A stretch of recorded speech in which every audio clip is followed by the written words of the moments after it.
welcome to the World Rookie Tour Finals 2025. We have the training still in progress. We've had a bit of a bad weather, and the riders are still finally getting back to hitting the jumps. So I think the qualifiers are about to start. We've got 3 heats today. It's the men's or boys that are going to be riding, Groms and rookies together.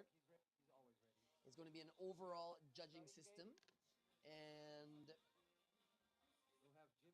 here we go. I mean, we've had to actually stop and delay the training even to allow more training because the weather was foggerific. It wasn't even, we weren't even able to see the jumps. So right now it's looking like we are about to start qualifiers. Stay tuned. And my name is Marc-André Tarte. I was a professional snowboarder for a dozen years. The first time that I joined the World Rookie Tour Finals was for their 10-year anniversary, and this is their 20-year anniversary. So this is 20 years of young shredders basically paving the way for them to become new professional athletes. And the winners over the last 20 years have been some of the best in the world that you would recognize in the top media spots over the last 20 years. It's amazing.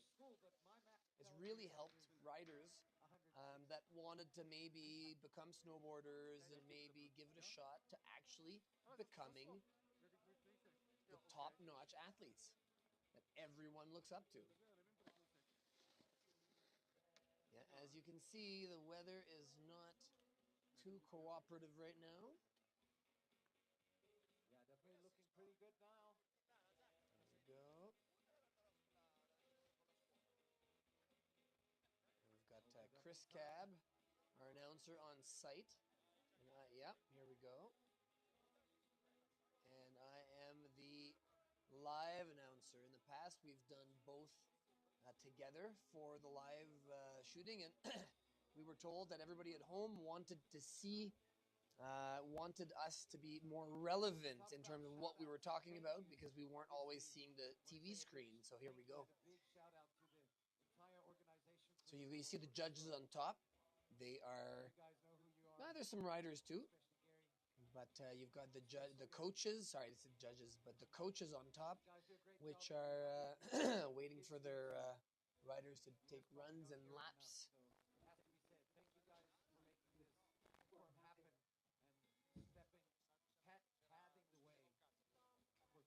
And here we go. Here we are in the media booth, media room. We're going to have some interviews a little bit later. We're going to have some riders. We're going to be talking about creativity and style versus technicality. Where's the sport going? Where do you want it to go? That's something we'd like to find out more about. We had some talks yesterday with some of the coaches, some of the riders, definitely with also even the shaper, Lippi, who's been putting together, the head shaper who's been putting together the Kitzsteinhorn Park for the last years. He's an amazing rider who's been around for a long time. And what seems that everything that's being brought out by everybody is that they would like to see style and creativity be rewarded over technicality, over the spin to win. It's a bit of an interesting topic. How do you judge it, right? So we almost need to change the system, maybe change the judging format or structure. So yeah, that's the challenge. How do you make it?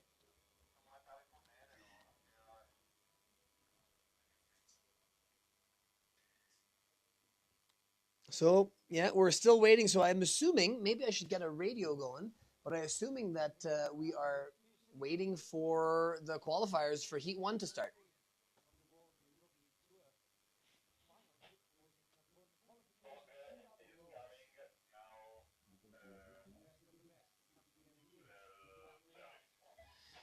So we're going to give a big shout out to the sponsors. Red Bull, obviously, in the forefront, as you can see in the Red Bull arch. But Red Bull's been around forever, and they've been behind so many cool events and supporting sports and snowboarding. It's actually because of them that all the other energy drink companies stepped up. So they've really paved the way for everyone, and they're the originals. I'm really proud to be working with them again. You've got Kitzsteinhorn and Zell, which is where we are and where we're riding. Nitro, one of the original snowboard companies. I'm so stoked on Nitro. Always have been.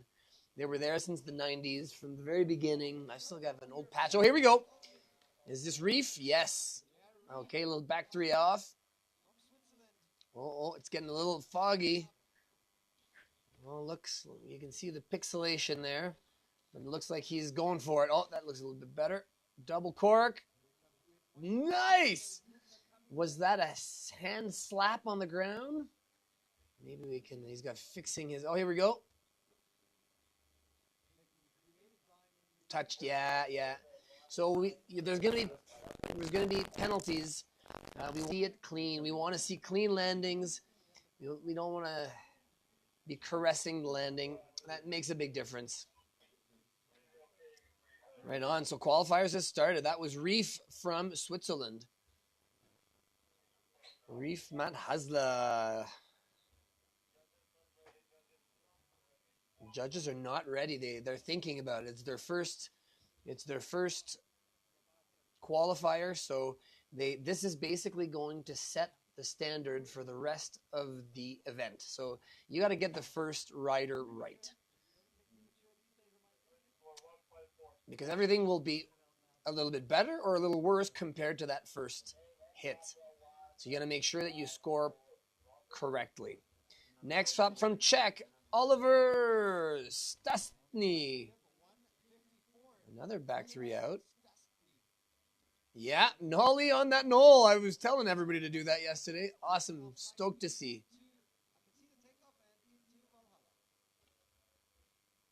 Oh, yeah, that's tough. I wonder if it was visibility that affected him.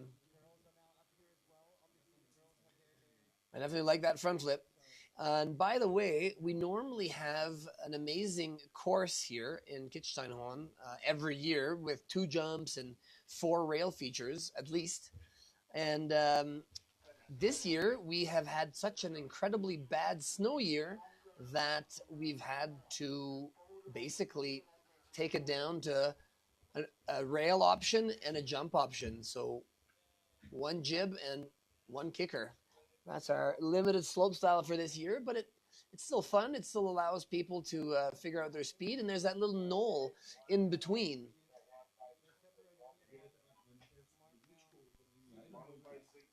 I think Luka Kamisek from Germany. There he is. 50-50 frontside 3 out. Oh, revert. And little ollie on that knoll. Here he comes. Speed has been a bit of an issue. Yeah, he just made it over. It's a bit of a step up, so yeah, I don't think he's too happy. He nose tapped it. I wonder if he did it on purpose. He's goofy.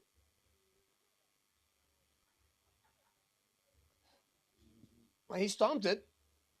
So far, it didn't go as big, so I don't think he's gonna.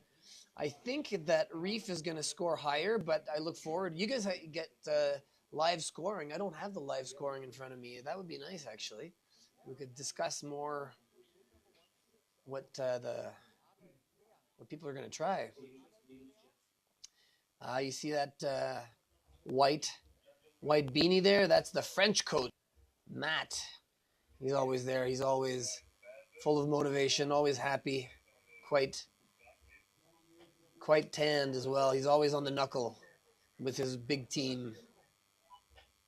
So Abel is the next one from France. Abel Tréant.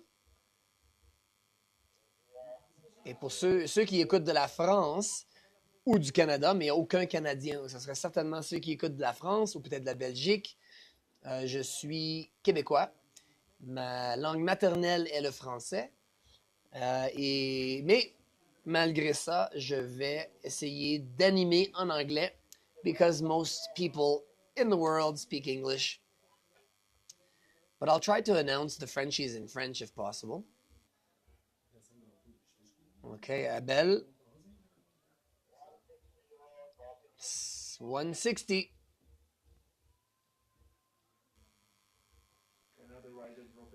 Il est motivé, he's motivated, he's ready. Go, go, go. Il y a plein de juges. Hey, tout le monde dit bonjour, hello. Hello, maman. Hi, mom. And that's another French coach behind him from Fort-Romeu in the south of France. These French coaches are dedicated to their riders, and they've got a big team. Oh. Oh, oh, oh, hands up. Oh, oh, qu'est-ce qui se passe?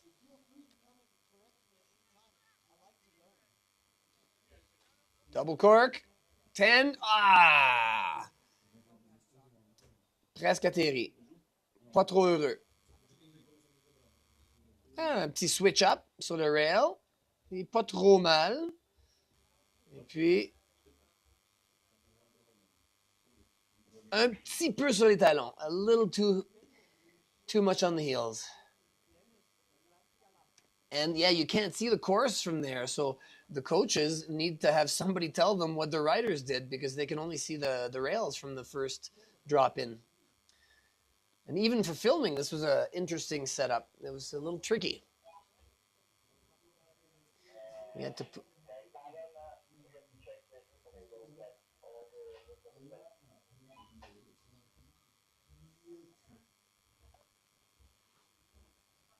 So...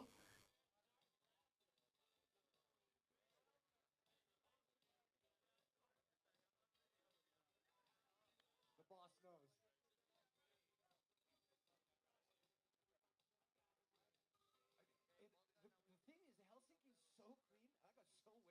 I got so wasted. All right, so to continue with the sponsor list, in addition to Nitro, who's been around forever, we've got TSG, the super cool helmet and protection company that's also making goggles now.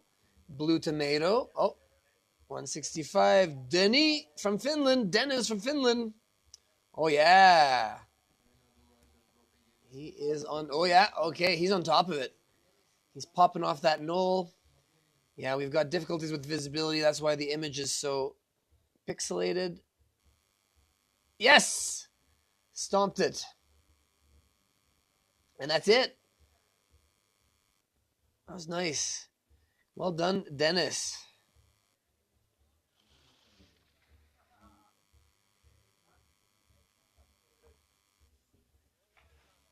I think that was a 10. That was a front 10 from Dennis.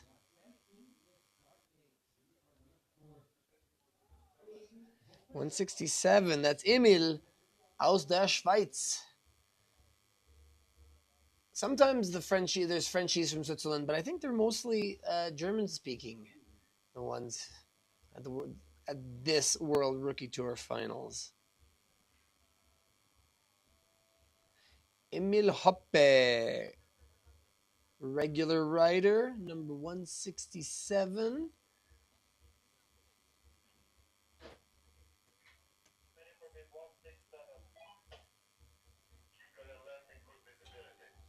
Here it is. Let's go.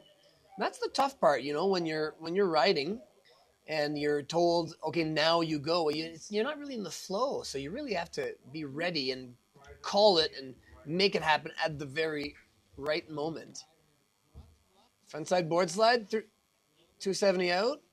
Oh, nollie front flip. You know, that's just making the most of your course. That's fun. He's a regular rider. Oy. Yeah, a bit of a hand drag.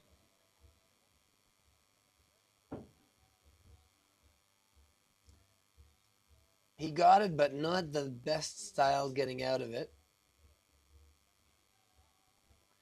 And a little bit of a little bit of a hand drag.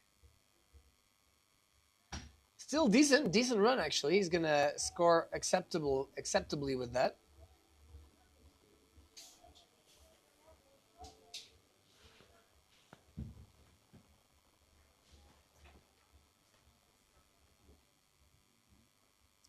I wish I could talk to all the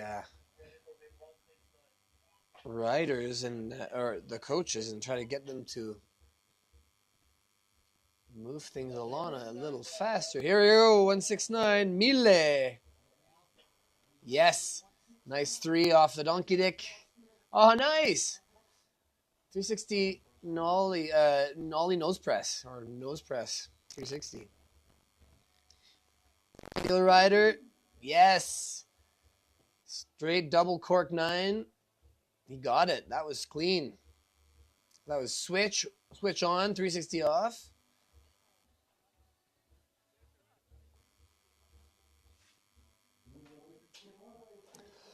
Nice. Yeah, he's stoked. Got a good number too. Mille Castrum.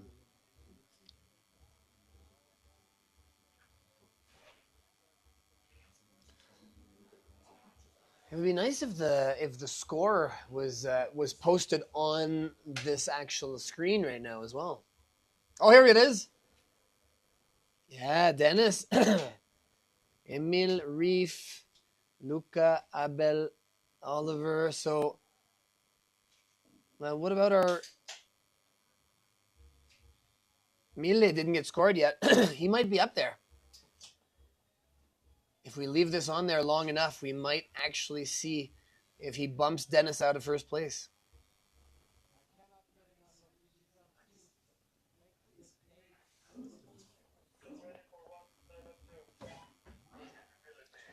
Oh, it'll come. It'll come. But first, Alexander from Norway. Let's call him Alex. Go, Alex.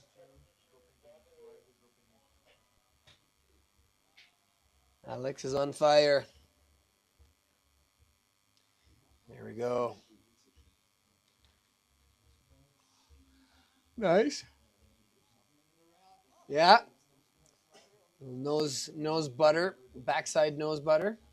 Oh, come on. Change camera, guys. Change camera. Oh, there it is. Well, he didn't really ride out. Let's see that in the replay. That was nice and smooth. Thankfully, the course is nice and clean because you wouldn't be able to see so much. He looked like he anti-popped a little bit there. That's maybe why he didn't get the distance that, or the height and distance that he was hoping for.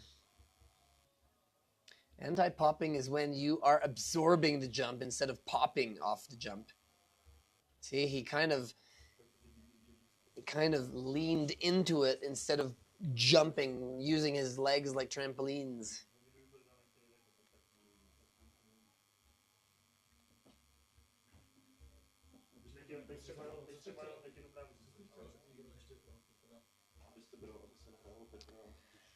That was Alex. So next up, we have Leo. Leo from Germany. So that would be Schwab. Leo Schwab. I always have to remember where the people are from to know how to pronounce their names. So I'm able to figure it out a little bit. And so, yeah, we've got to remind you guys, we've got 3 heats. This is heat number 1, which was delayed a little bit because of, let's see how, Mille was just under Dennis. Okay. Why, the judges know what they're doing. I think Dennis had a bit of a hand down, but he definitely was a more technically, more risky and technically demanding trick. Leo aus Deutschland. Here he comes, front 1 to frontside board. Leo is goofy, so he was started off switch. He is switched now. Switch backside 7.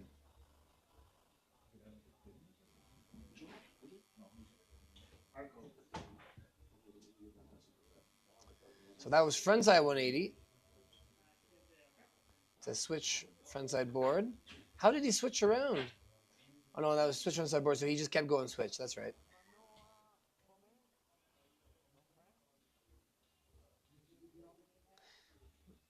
And well, yeah, we see the Frenchies supporting their riders. Here we go again, de la France, numéro 174, Manoa Pomes.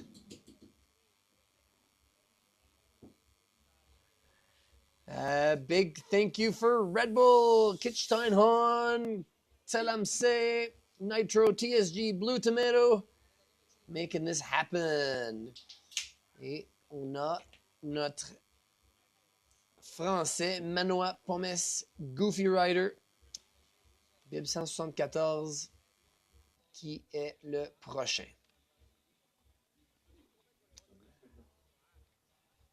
Oh, there's a timer?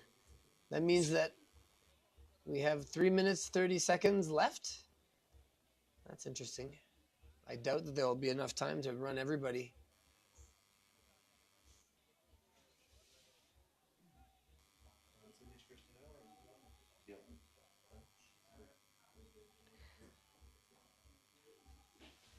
So, in Heat 1, there are 27 riders. Here he comes. Manoa. 180.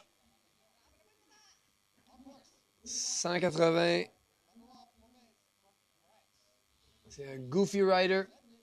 Donc, qui a commencé switch. Et hop. Double cork, back 10. Stomped. Pas mal, mais les juges ont dit que ça allait être, il allait avoir un peu plus de points pour le saut que pour bien exécuté, bien landé. The judges said that there were going to be more. We weren't clear about the point format. It's overall judging, but there was going to be more points attributed to the jumps than the rails because there's more risk involved. So yeah, he's still going to score relatively well, but he did not. He kind of hopped off the rail early, and the deal is if you don't really get if you don't make it through the entire rail, you don't get a lot of points. That's the only disadvantage of the little bit harder judging criteria for rails. You don't make it, we don't bother scoring you attentively. So you get quite scored down if you don't make it through the entire rail.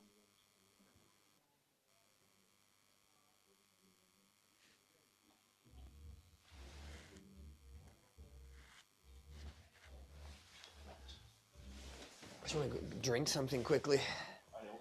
Oh, I don't want a beer. I should have water here, but I don't. You guys don't have water, huh? Ah, perfect. Okay, thanks. Maybe a little glass. No, yes, no, yeah, no. A beer glass, yeah. What?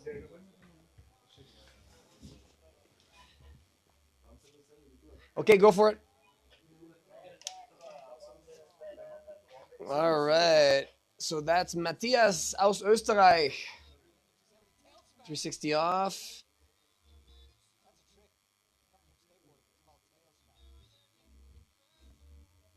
Hey, Matthias coming in hot. Big back cork 7. He's a regular rider.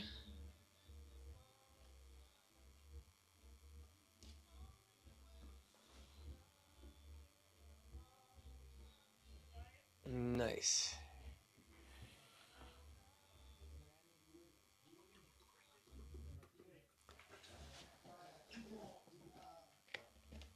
Oh, it looks like it's getting the weather's coming back. It looks like we're looking at actually there's some blue.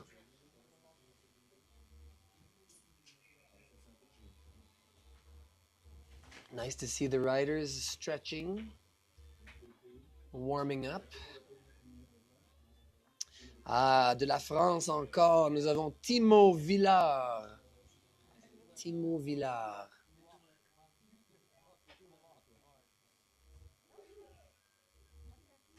Timo Villard est regular, donc le pied gauche en avant.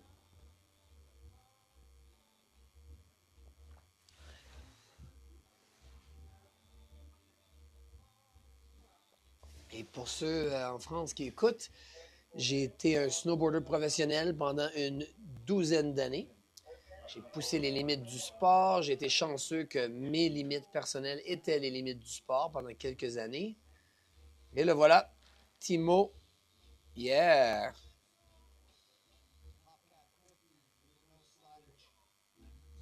Dossard 179. Ah. OK. Pas mal.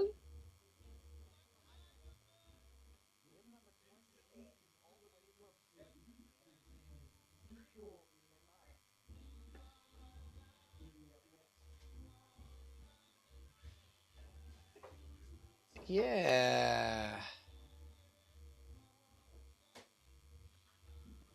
Oh, oh. Un petit peu. C'était quand même un 1080, ça, je pense.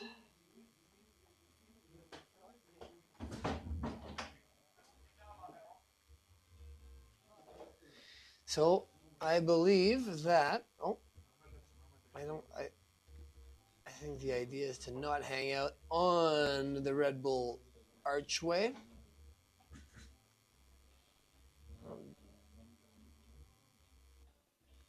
So Reef, who was the first rider, is 4th place now.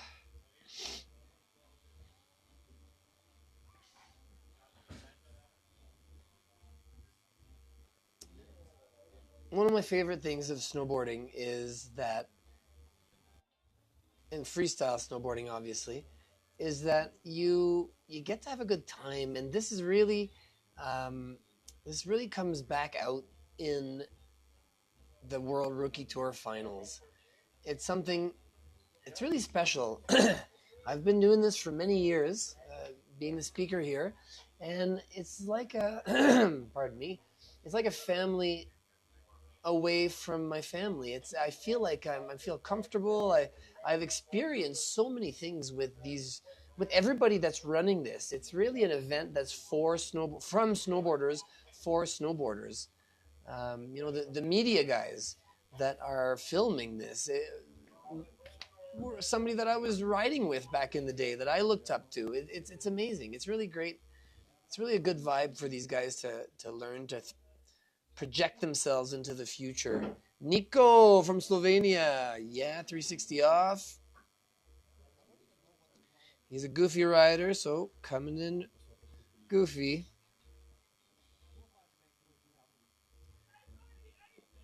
Big cork 7, stomped it. He's happy. That's good. 3 off the rail. Frontside 3 off the donkey dick. Stomped it. And stomped the back 7, but decent grab. All right, Nico.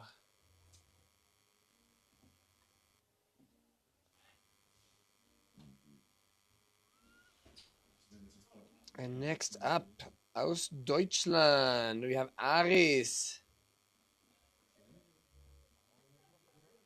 I like how everybody's stretching, warming up.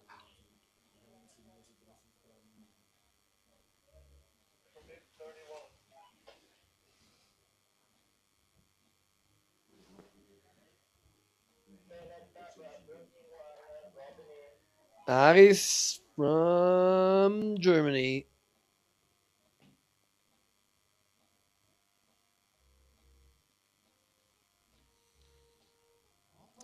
Yeah, that's the thing. He got off 2/3 of the way through. So how will judges score that? That's the debatable question. A bit of a. Now the other question is, if you're going to do a smallish 7 in the sense of just making it over the knuckle, is it worth taking the small jump and going much bigger on it and doing your 7 there?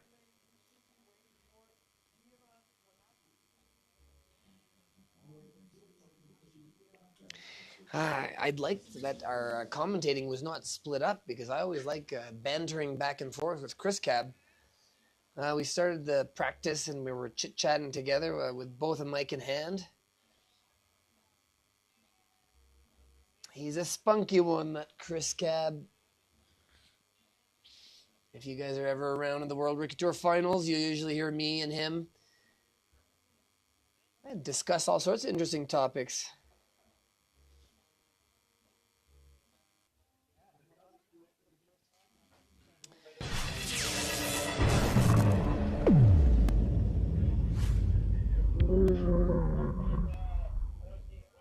All right, Kieran aus der Schweiz. Ready. Drop when ready, Kieran. Oh, board slide, 270 out. Yeah, a little. See? That's important. Just tweak and grab everything you can at all times. That's great. And I wonder if somebody's going to hit that other sort of knuckle there, or one of the other knuckles. Yeah, kind of what I was saying. Backside 7, he looked like he went pretty fast. I don't know if he would have had enough speed. He's a little guy. Yep. Didn't quite get the grab, though.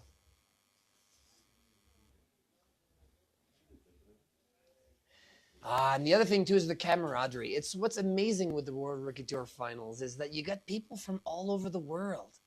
And they're hanging out, they make new friends, and new friends that might, like, friendships that might last the rest of their lives. It's a really amazing time. I mean, it comes from people who are friends that have been friends for many years. So it's really just good vibes around here. And thankfully, it is not a, I don't even want to mention their name, but it's not a FIS event. It's not something that's meant for points and for the Olympics. It's actually something that's for snowboarding. That's what's missing a little bit. Too many rules, too many ways of doing things, and people doing things for points. This is really what it's all about. So yes, that's Jaka from Slovenia. He's a regular rider. Nice 7. Is he happy with that? He stomped that. That was good pop off the donkey dick.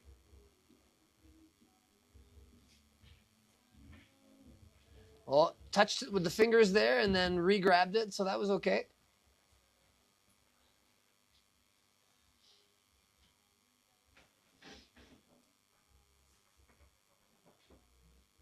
Oh, Nico got in there earlier. And Timo Villar is now pushed Reef out. Okay. Dennis is still on the strong point. I think we'll see better riding from Dennis as well.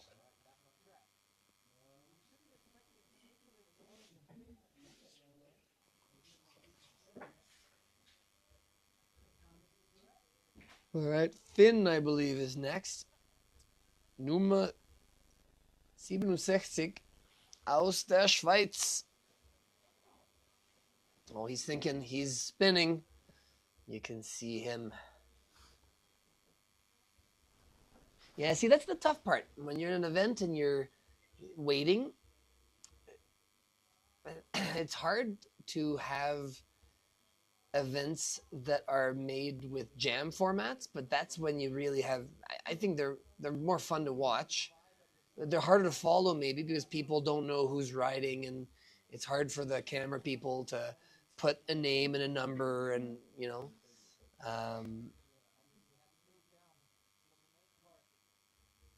but You know, like these guys. Finn is up there now, and he's, you know, he just has to wait. Just wait. You know, he's ready. He has these envisions his thing. And then I'll tighten my bindings. Okay, I'll get. And then the judges say he's ready, and then okay, it's now or never. No time to now. You know, snap out of it now. Turn it on. Put it all on right now. Nice switch out. Oh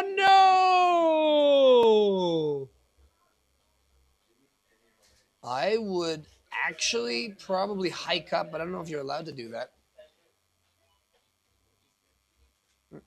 Front flip.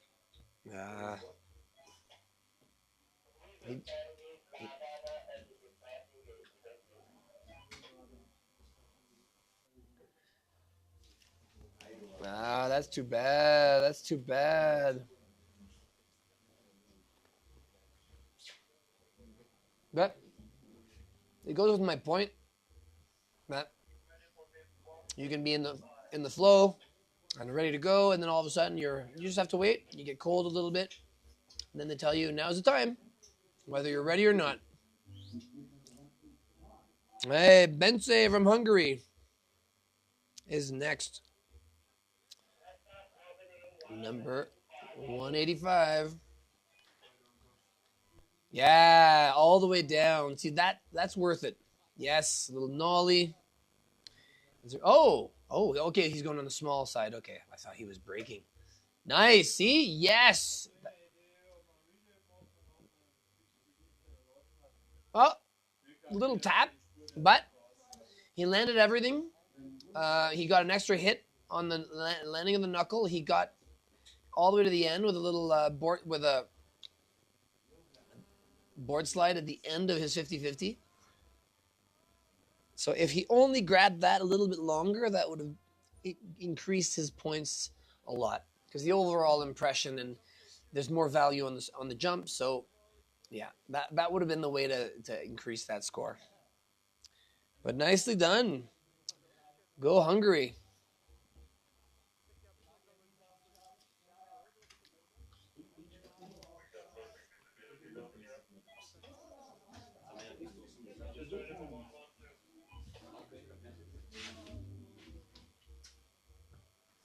There's actually some few holes in this, guys. Edward from Great Britain. Yeah, all the way. Perfect. Oh, he's going to the medium line.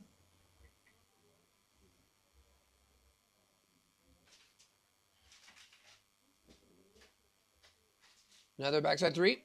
Yeah, he got it, but no grab. Oh, his buddy's waiting for him. See, that's good. We like to see that. What I like about his three, though, is that it was smooth. Just relaxed. Just spinning in the air. That's comfort.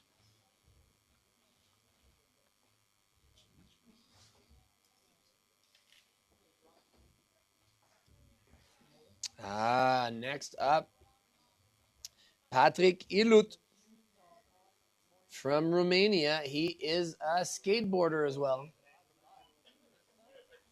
He takes he's part of the World Rookie Tour skate contest.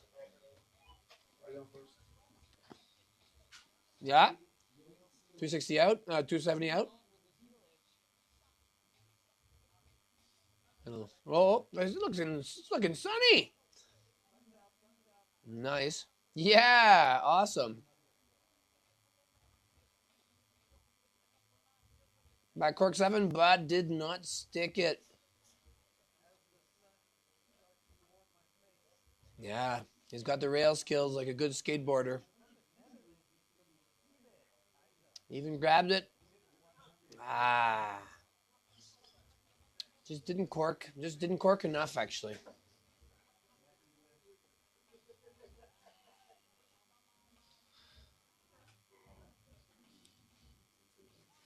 Yeah, it's actually it looks like we almost have to adjust our cameras here, because it's actually becoming sunny out now, and it just looks like it's white out, but it's not white out. It's actually quite sunny.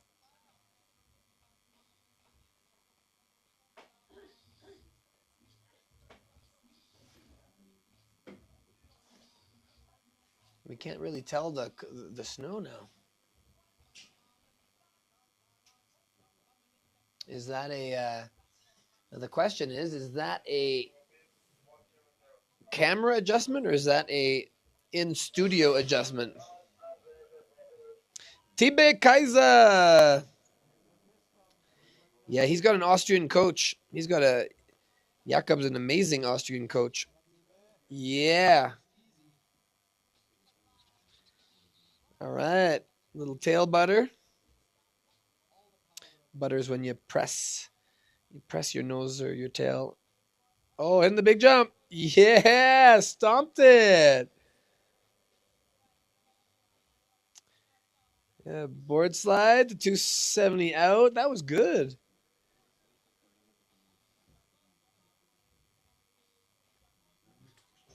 Was that a niner? Yeah.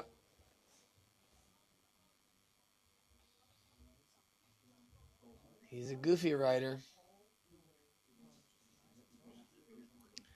Next rider, all the way from China. Yingshu. No, Yingshu. I took notes on how to pronounce his name, but I don't have my notes with me. Yingshu. I think it's Yingshu. Yeah, I think it's Yingshu. Yingshu Tao from...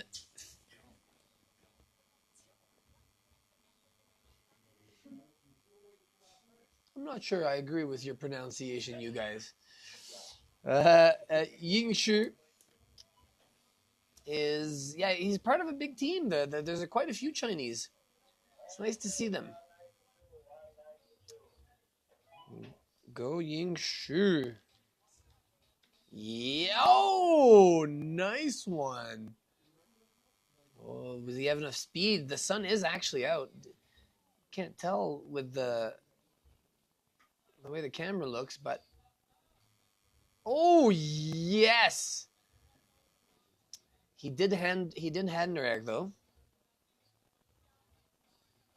Nice. That was... I didn't expect that. I like those surprise tricks. And...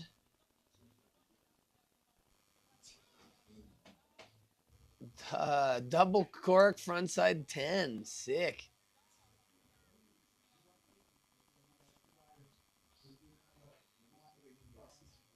And we have another mate from... Oh no, this is from Japan. This is Sora is coming up next from Japan. But they're Groms, huh? They're both Groms. That's high level for Groms. Double cork like that, that's a high level. And from Japan, you normally have quite good riders, but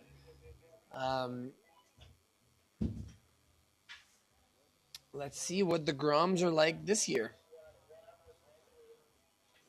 Du from China, bib number 111. Oh no, there was another one from China. Sorry, I got confused there.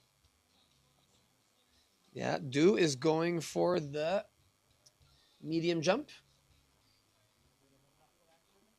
See, I would have done something there, not just an air. Oh, nice front three, a bit of a tweak. That's cool. That's so great. I've got 2 kids at home, and I want to see them riding this, but they're 4 and 5, so they're not quite there yet. I hear that the youngest World Rookie Tour competitor was 8, I believe.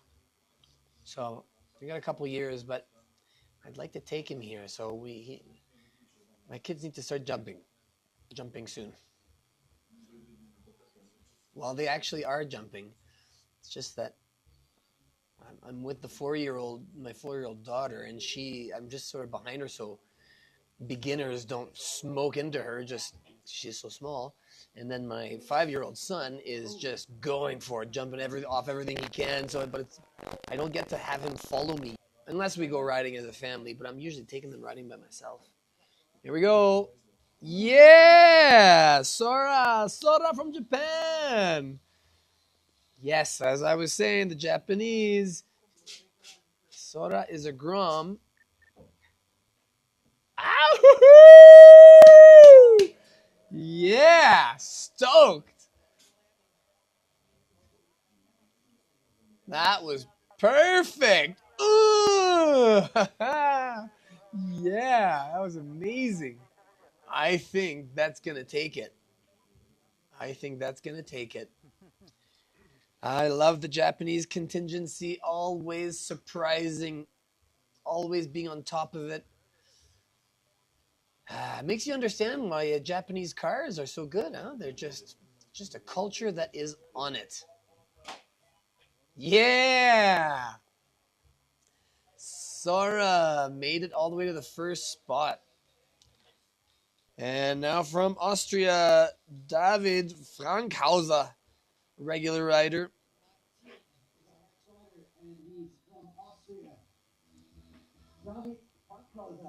And he's regular. Oh, backflip. Woohoo! Got it.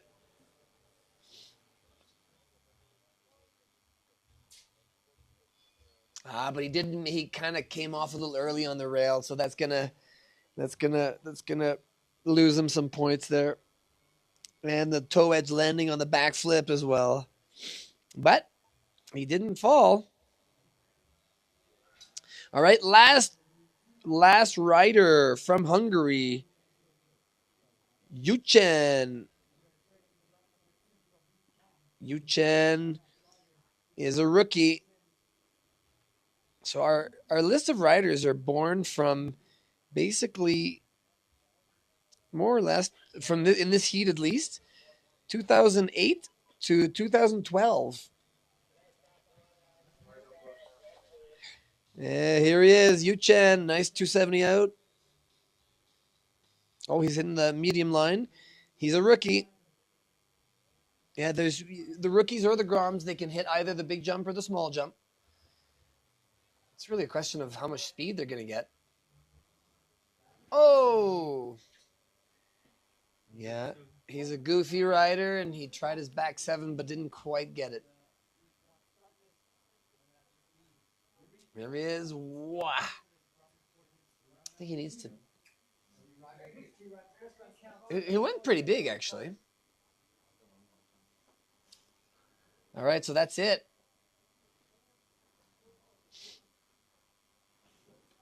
So let me see. Let me see what's going on here.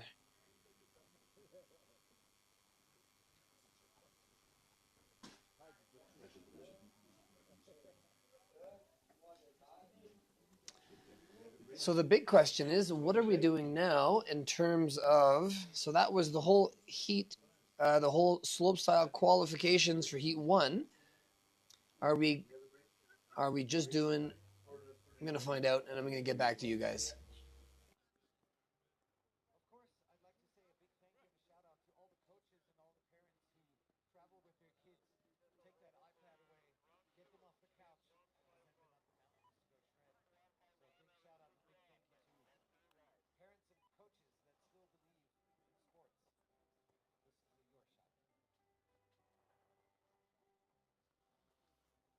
is your shout out. Yeah, so bib 151, Tata from Switzerland, is about to drop in. Okay, so here we go for run number 2. That's right, we're not wasting any time. There we go. Yeah, that was Reef from Switzerland. Oh yeah, with the front flip. Awesome. He's regular rider. Coming in regular.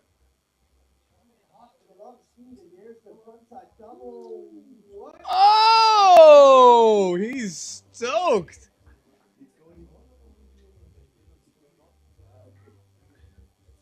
And he did the 180 to the back 270 to board slide to 90 off. That was amazing. Oh, yeah. Mega stomp. Going huge.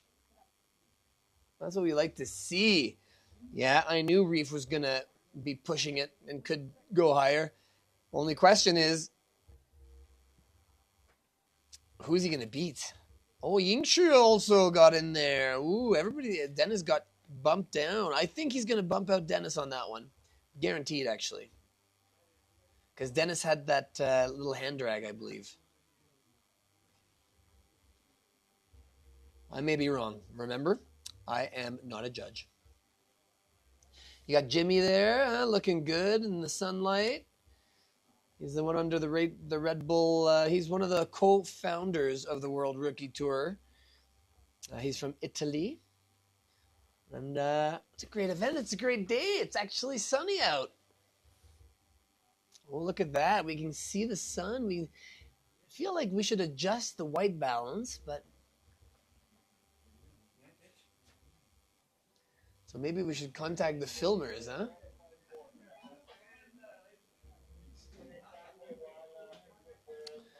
All right. Well, thanks for joining us at home. Here we go. Oliver from Czech. Oh, he kind of got off a little too early, so I don't know. Yeah, that was a big front flip. That's nice when people ride their own way as well, you know, when they're creative and... Oh. He definitely landed. On his feet, I mean. I like that. No, he didn't quite get the grab either, though. And a bit of a tail grab. So, I mean, hand drag. Not bad, not bad. I'm not taking notes as to how he did on the first run. I believe there's going to be two jumps only, or 2 runs only, and then we're going to be moving on to heat 2.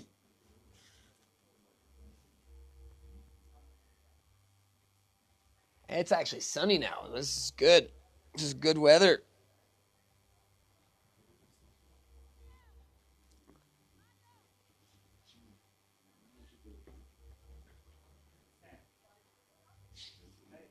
Would you media people like me to call the filmers and ask them to change their white balance? Well, you guys can do it normally. You don't have time for it. Oh. It's just getting so bright. I think you've got to take the time. So who's next? We've got, I believe, Luca Kamisek aus Deutschland. Is he 160? No, that's Abel from France. Oh no, 165. No, wait. Who's dropping next? I guess it's Abel. Did we miss Luca? Oh no, he must be there. Oh, he's on the other side. Oh, I see. Okay, he's not in the middle. Here he comes. Luca Kamisek aus Deutschland. Here in Kitzsteinhorn. Yeah. Frontside 3. Oh, was that a method? Can't really see. And here he comes. Nice big back 9. Yeah. He's happy. That's good. That wasn't a bad run. He actually stomped that 3. He looked stoked on that picture, too. I like how he floated a little bit. I would have liked more of a grab. I'm going to be honest there. But he did stomp it, and that's what matters. And, you know, like, a lot of these guys, like, how old is he? Okay, he's born in 2008. I've got to do math. Well, these are the oldest, right? The oldest. I mean, he's 17. Oh, no, wait, sorry, wrong person. Yeah, 2008. Luca. And now we've got Abel from France, who's 2009, so that'd be 16, I guess. And who's also a rookie, who is a goofy rider. Bib 160. He's got it over one shoulder. He's ready to go. And yeah, and the World Rookie Tour also, or the finals at least, no, all of the World Rookie Tours has workshops. And the workshops are really nice because I think they provide insight. I've put on a World Rookie Tour once in France before, and it was great. We got great people to talk and to chat about life as professional athletes, and everybody enjoyed it. It's a good vibe with everybody, and you really get to sort of start to experience. It's the first step to, because as a professional snowboarder, you travel a lot, and especially if you compete, you go to comps all over the world. Okay, here comes Abel. Yeah, presque jusqu'au bout. Almost to the end. Abel.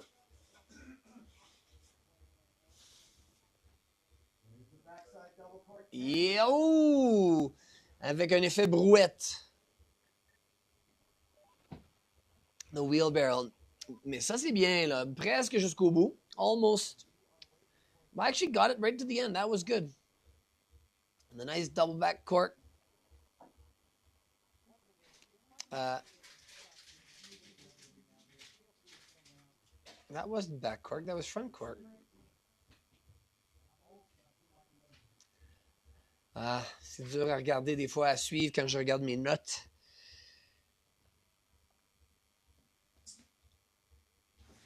Mais je pense que Abel peut mieux faire, ou veut mieux faire.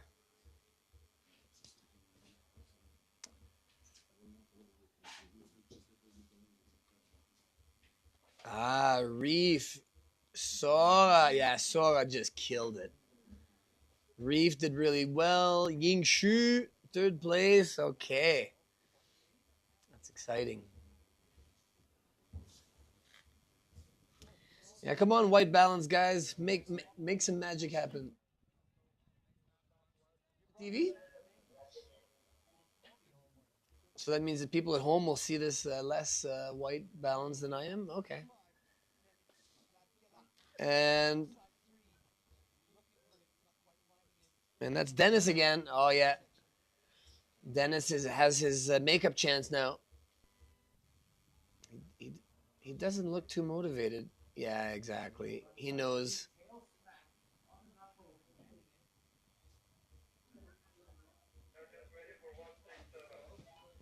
It's a nice smooth 3, though.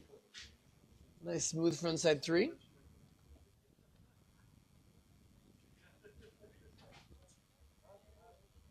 Well, that looks really good on there. Okay. Ah. Okay, so apparently it's just my TV that is looking very flat lightish. Apparently you guys at home are seeing things perfectly. Right, aus der Schweiz, Emil Hoppe. Bib number 167, regular rider. Dennis did not beat his first score. That was pretty clear.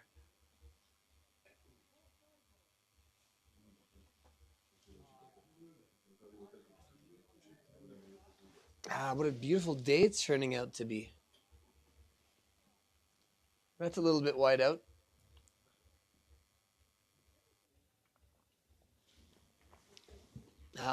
At least you're able to be at home and to watch what's happening from home.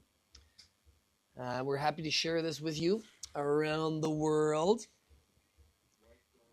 I wonder if you're watching, are you watching because you have somebody that you know that's doing it, or are you just a fan of snowboarding? Yeah, it's the nice thing is that it's maybe not as exciting as the top of the world, like the best in the world who are doing the X Games or who are doing things like that, maybe the Olympics, or let's not talk about those too much, but the cool events that are not linked necessarily to FIS. Does it make sense to always focus on, oh, that is much better for me, on big competitions, or do you want to focus on having fun and having insight and talking with your friends and growing and not being so strict and not having to follow such strict rules? Yeah, so far I have to say this is one of the best events I've been able to follow, and I'm happy to be able to witness it in person and to share it with you guys. I'm gonna say I'm looking forward. Well, Matt's done. Dennis is done, so Dennis is not going to be on the podium, but there's a chance for Ying Shu to either improve his score or stay there. And Sora, I look forward to seeing his second run. I love the shredders. I love the Japanese shredders. I'm always so excited to watch them ride. And Ishii, you guys need to know, little something about Ishii. We should feature him more. I should interview him later, I think. Ishii is an amazing person who's been around since 20 years, since the very beginning of the World Rookie Tours. And he has been, he's basically the kind of high guide for the Japanese. He's the one that comes over and who is with them. He's not the coach. He is the DJ. He's the DJ here with music. He's the DJ at the party, which we all look forward to. And that's another good topic is how do you have a party with everybody, when the whole competitors are under 18? Well, first of all, you're in Austria, where in order to drink beer, you have to be 16. And anyways, everybody's there with their parents or coaches, and it's just a fun time where we all hang out, and it's usually the adults who end up staying out a little bit later and enjoy reconnecting with each other and having a good time and letting loose because the great event was held and everybody had a good time and everybody was successful. There were winners. Everybody hopefully learned something. So yeah, Ishii's been a big part of the parties that we've had ever since the beginning, and all the music that is played outside, which you guys can't hear right now. Yeah, he's been around, and he's a bit of a skateboard legend as well, Ishii. And he manages to bring the best Japanese riders every year. He's been doing great. I'm gonna have to ask for Ishii to come here so I can talk to him a little bit.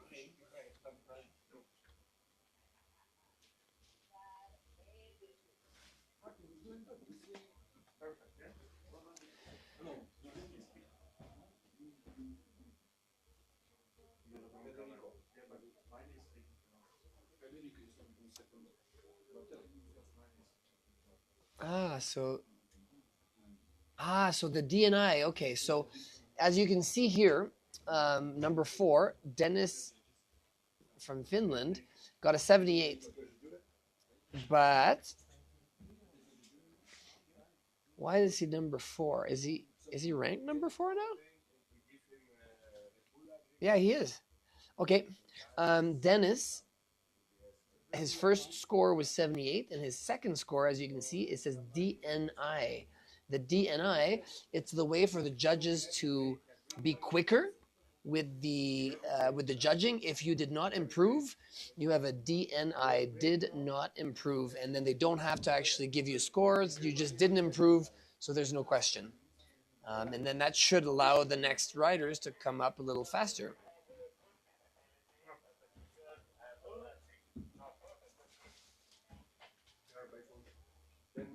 I think there was a little bit of fog, so they wanted... Oh yeah, it's sunny up here, but it's foggy by the jumps.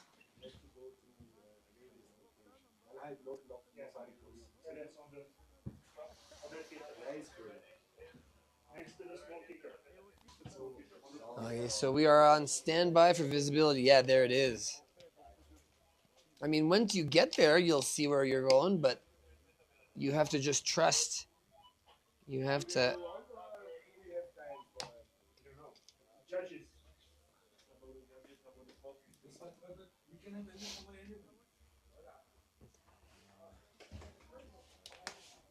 So I think everybody's... Because that's the tricky part, is that all we see are the people at the top. They don't see... Yeah, actually looks like decent visibility at the top, but from lower than here, we don't see the jumps very well, or barely at all.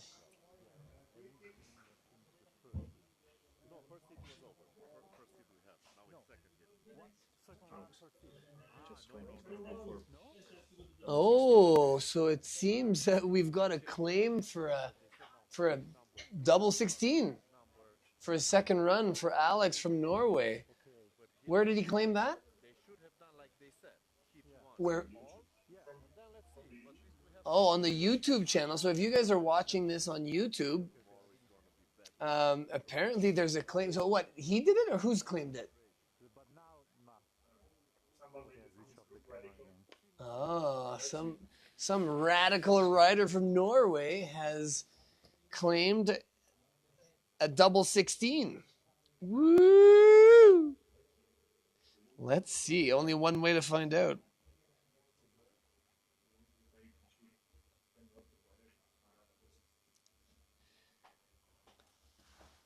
Can you not smoke inside, please? Thanks. All right. So yeah, speaking of that, now that we're in Austria, it seems that being Canadian, I always forget that people like to smoke in Austria.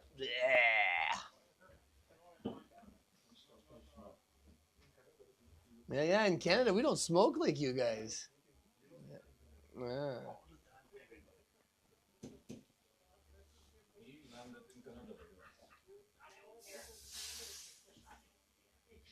All right, so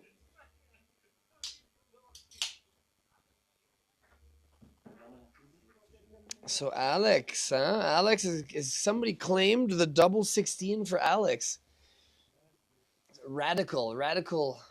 Was it radical snowboarding? Radical group? Radical what? What was it exactly? That's a big claim.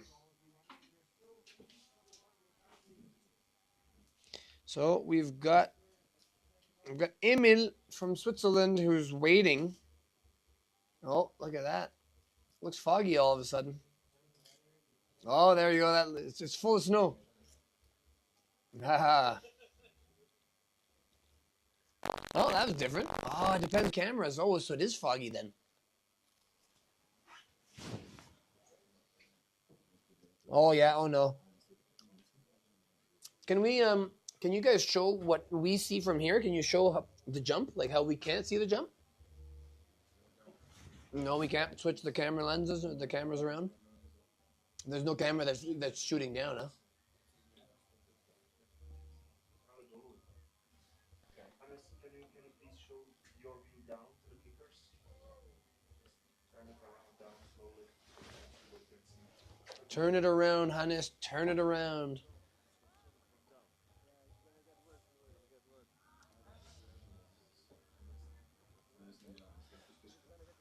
Yeah. Oh.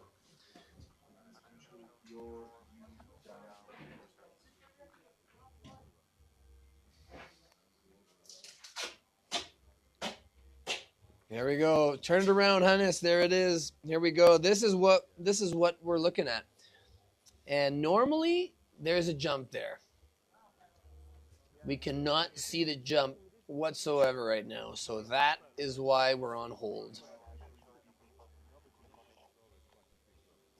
That is why we're on hold. Thank you, Hannes. Hannes, our friendly filmer, who's on top of the container.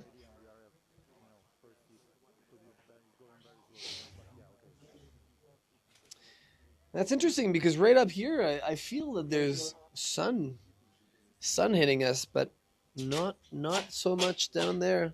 And that's the waiting game. That's the part that's not so much fun. So, if you're watching a TV show or something like that, you can usually watch it till the end. And here you have to just be on standby. And that's when it would be fun to have Chris so we could banter back and forth about things. All right, let's go with a little story. Oh, here we go. That was different. That was interesting. It's just the closer angle so you can't see the fog.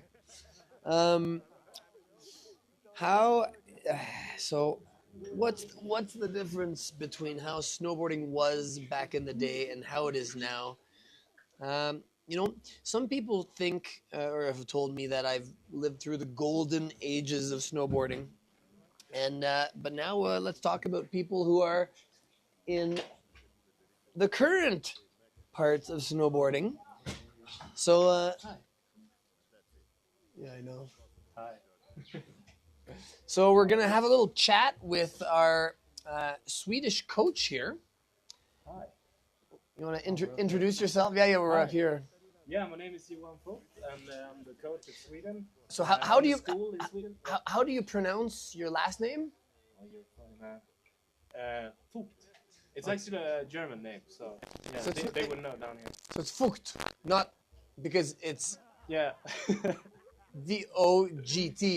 So yeah, it's Vogt. somebody could Yeah, say fucked.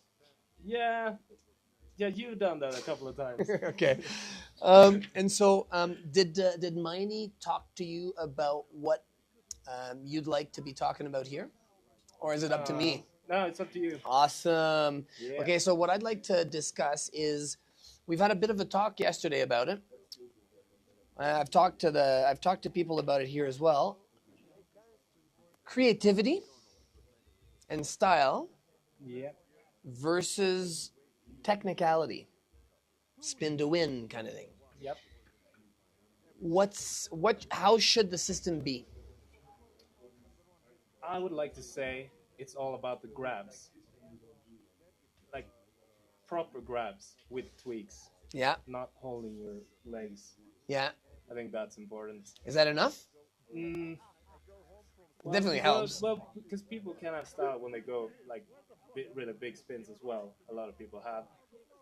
Some can, but yeah. you're normally busy just grabbing and holding on. Yeah, but as long as you can do it, like get your hand out and like poke your leg,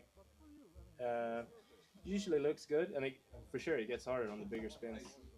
Yeah, because you don't have time because you're more waiting to be focused. But sometimes some people actually have the comfort and confidence to just grab, and it helps. Just the way that people do things. But Yeah. what I mean was more if you're, I mean, you see a lot of people that are like right now. Somebody from Norway was just claimed a double cork, double 16 Yeah. on YouTube. Yeah. So will Alex do that? I don't know. But how old are you? Soon to be 35. Okay. So when you started snowboarding, the double corks weren't really happening. No. So is that the future? Is bigger, more flips, more corks, more rotations? Is that the future? Is that the future you'd like to see? Or is that just the future you're accepting to be bound to? Or is there some way to balance it out? I think we've done it in the past, like Aaron style. It's a great concept. Maybe we should bring that back. Bring that back. Something like that. We've talked about it yesterday, and that was some of Yeah. the kids said we should have that and that. I said, well, they did have Yeah. air and style, which was under 540, Yeah. and then the air was the part you wanted, and the style was the under 540 part. Yeah. So, okay, that's the solution. Yeah, I like that. Okay. But also like I mean snowboarding is like goes separate ways. Like with the competition scene, it gets farther away from. I mean, back in your day, like The people video- that were competing, also a lot of the filmer people. Now it's like more separated. So Yeah, that's true. maybe we need like events that are more creative and more style focused to get Yeah. everyone in like closer. You know? Yeah. So, can you give an example of some event that would be cool for that? Well, natural selection is pretty cool Yeah, of course. because you never Yeah. see those guys in a competition. Yeah, But it's well, a pretty lot of rad them. Yeah, to yeah, see yeah, them. yeah, And it's also rad because you see them fall. yeah, yeah. Like it's hard. In reality, It's a good watch. So I like that. but something new.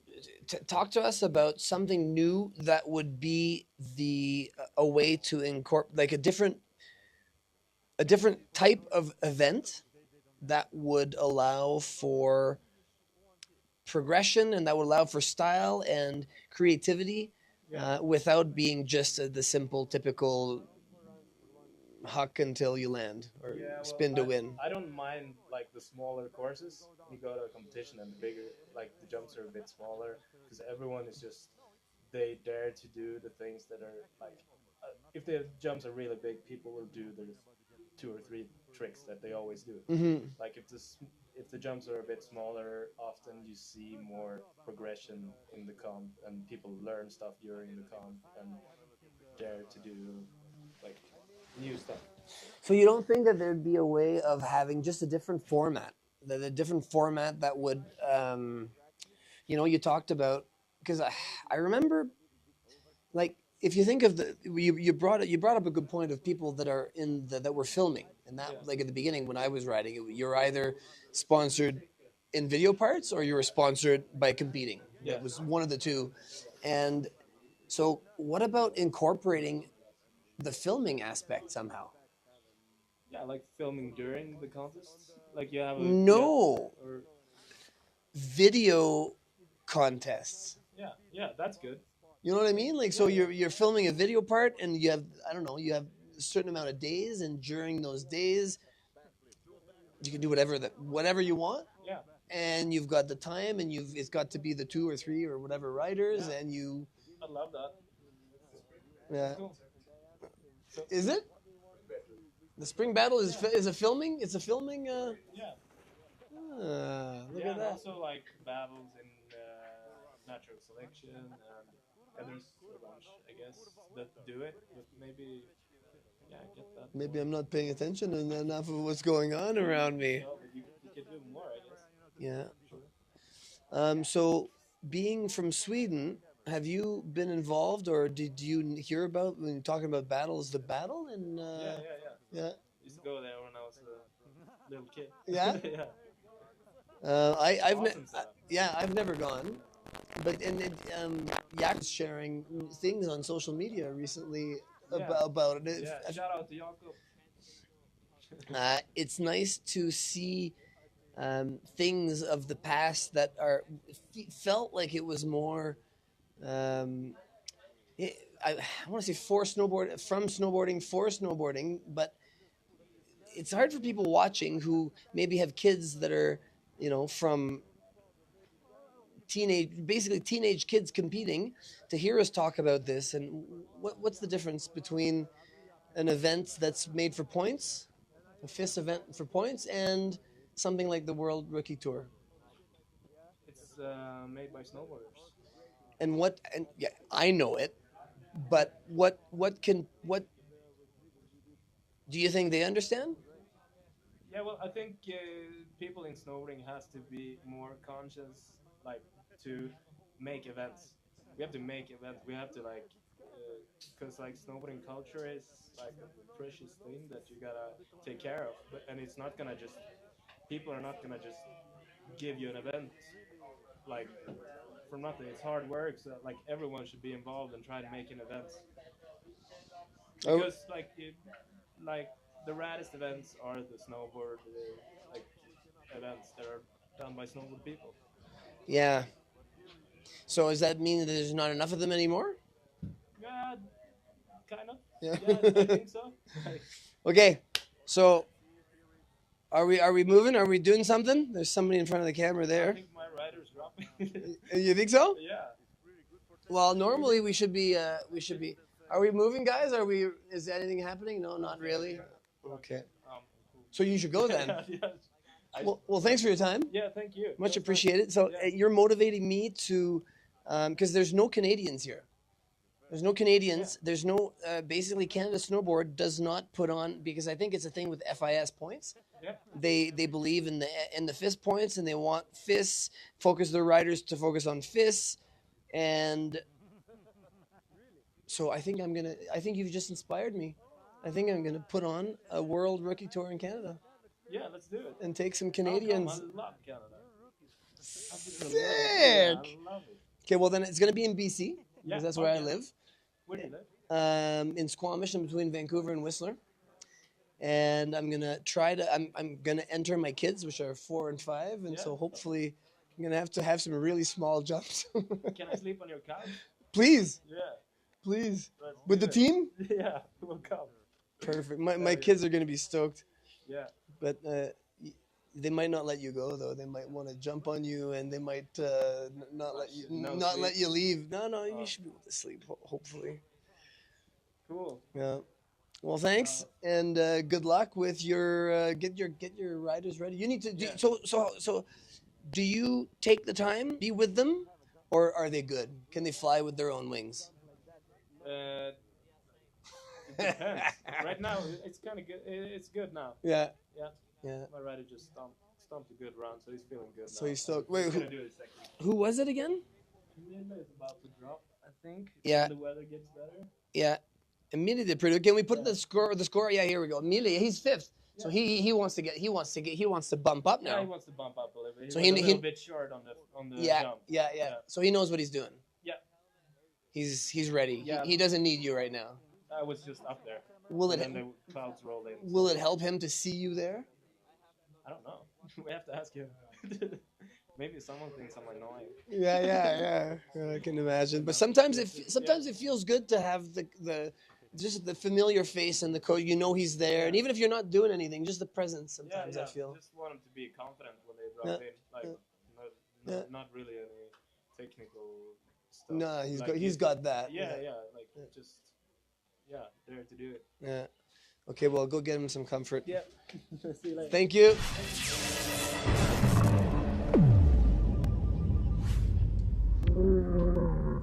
All right, so a big thank you to Red Bull. Oh, so I'm not talking.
So a big thank you to Red Bull, Kitzsteinhorn, and Zell for putting on this park with these very weak snow conditions, making it happen. Somebody's saying hi to Mom over there. Nitro, the OG snowboard company. TSG, the awesome helmet, mostly known for helmets, but also all sorts of protective gear, including goggles. And Blue Tomato, which you've just seen an ad for, which is, the online shop now. There used to be a couple, but they've really taken over. And they're also promoting lots of events, and they're very supportive. They pump their money back into the industry. So a big shout out to Blue Tomato. If you want to, even if you want to get something for yourself, for your family as a present, or get a gift certificate. It's a great everything and anything you may want. We've got some smaller sponsors that have been around, such as Fuel TV and Quattro Media, who have been promoting snowboarding for years. Boardriding.com, which you're watching right now. Surf to Live, who are providing, and Sticker Mule, which are providing prizes for the winners. And all of this presented by the Austrian Snowboard Association, which has been around since 1989. And one of the oldest shred associations around, which used to be called Snow Surfer. The Snow Surfers. Yeah, back in the day, I remember that Quattro Media used to have a lot of events, and in these events, there were... I remember that they captured a lot of my tricks, actually, and I've been in touch with someone from Quattro Media, and apparently I'll be able to...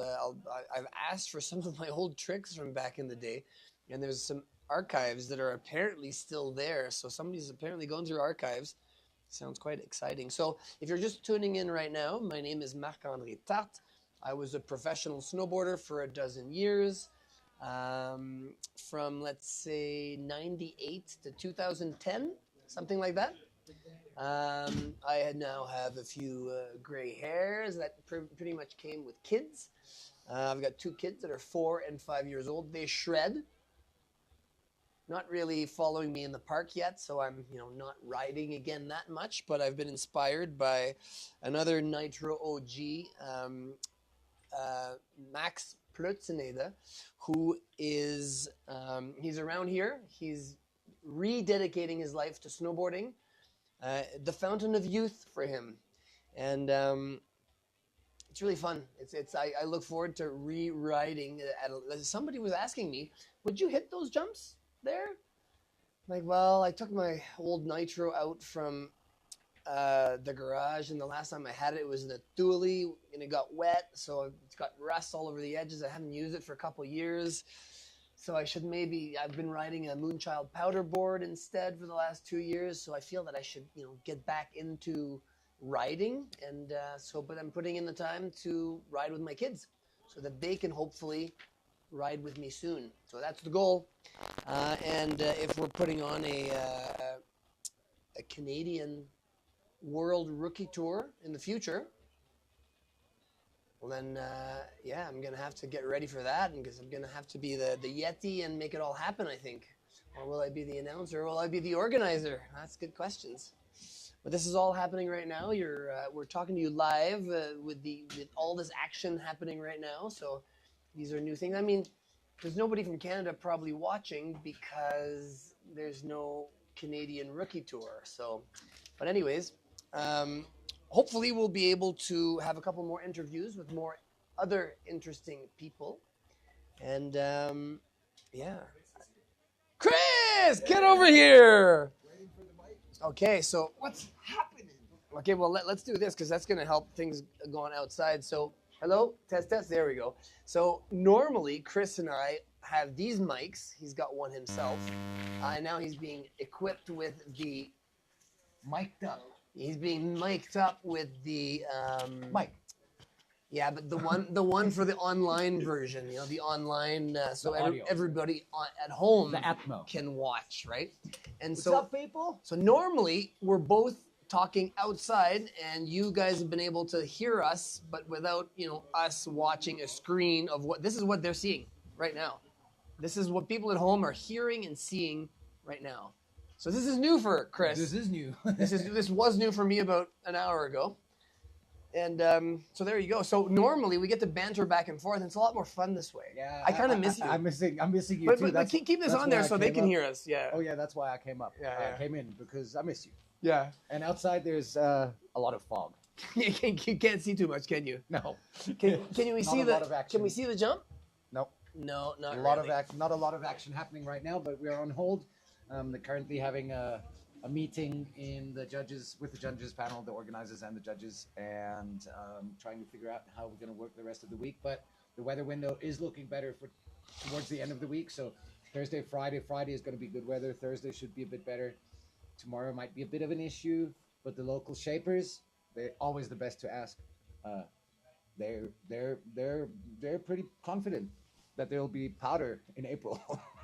Ooh, that's exciting. It's like in the next days? That's why I was saying, if you want to hang around after World Rookie Finals. Oh, I'm hanging around. It might be a good call, because it might just get powdery. Well, whether it is or not, we've also got another event that we're going to be hosting, which is the Austrian and German Masters, which is also interesting because you don't have to be Austrian and you don't have to be German. It's a World Cup, I believe, but Europa Cup. You're not going to win the title of the master. Yeah, but you can win the contest, and the second place Austrian would then be the Austrian master, for example. Correct. Okay, and there we go. I've got a question for you, Chris. Let's go back to the history. Where did we first meet? I'm pretty sure it was SPC camp in 1998. Oh, you got good memory. That was my first time coming to Europe, was for SPC camp. A nice story about that one is I figured my first time going to Europe, and it's small, right, compared to Canada, so I'll take the cheapest flight to Frankfurt, and then I decided to take the train from Frankfurt to Mayhofen.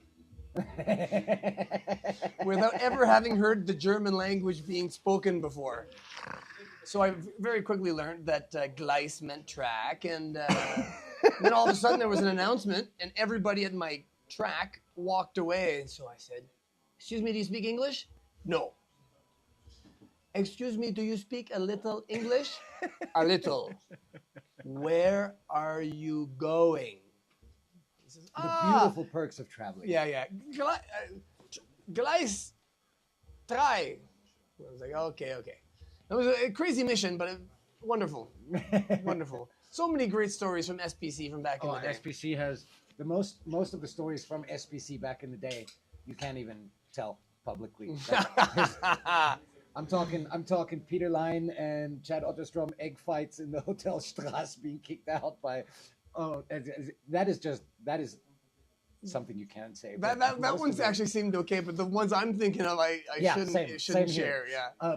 But you basically, at SPC, when the big jump was there, you basically put meaning to go big or go home. We were talking about this earlier today, and go big or go home was your mantra, basically. Yeah. Still is. Yeah. Well, Well, I'd like it to be. I still like it. You know, age appropriate. Yeah. Or yeah. body feeling appropriate. Yeah. Then we still send it. Yeah. We Exactly. still go for it, and it's still part of life in whatever way you're kind of challenging it and going for it. Exactly. But yeah, so for people who are watching who don't know SPC was Klaus Marco's, who actually started the shop. Craig Kelly went to, and he did so much for snowboarding back in the day for Austrian and European snowboarding. Klaus. And then he did this summer camp called SPC. I think there's no real meaning behind. What was the shortcut meant? Because I know that Snow Park Camp. Yeah. Oh, was it actually that? And then he adapted it to every other job that every other thing he's done but I think it was Snow Park Camp. And Sex party camp. Oh yeah, exactly.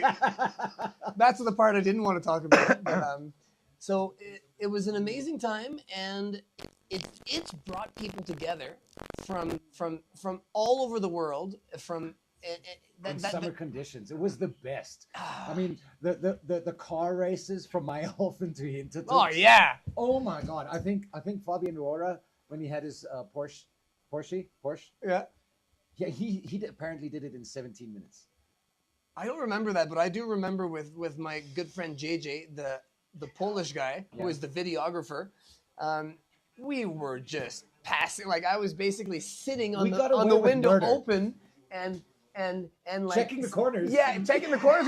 go, and we're passing people and do all sorts of things where I mean, the Austrians let you do basically anything, but none of that you could have really done in Canada or the U.S. No, we got away with murder for a few summers. Yeah, and before they really knew to look out for us. Yeah, by that time we were gone already. Yeah, it was finished. Klaus got kicked out. Word is they say he had to be gone. If you know what I'm trying to say. Yeah, but that's a whole other story. But in terms of the details of that. But so SPC was great. So it started there. It all started there. And here we are. Me being here now later. started there because that's when I first came to Europe. See? Sick. Let me go quickly check out. Can you show them your hair? Can you show them your hair first? I really like his hair. I wish my hair was like that. Yeah, my daughter likes to color them, so she uses me like a coloring book. Yeah, it's perfect. I'm a little bit jealous, to be honest. Don't worry. We'll do that this evening for you too. This evening. I'm going to go check out. Hey, honey, I'm home. I'm going to see what the judges say, see what the panel is up to. Yeah, thanks for swinging by. It's much more exciting when you get to walk outside and not... Yeah, banter. Exactly. Yeah, much appreciated.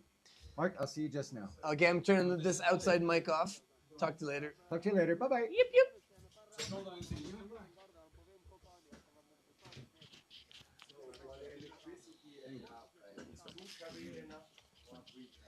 Oh, yeah, and swing by any time, because we also have to talk about what we talked about earlier.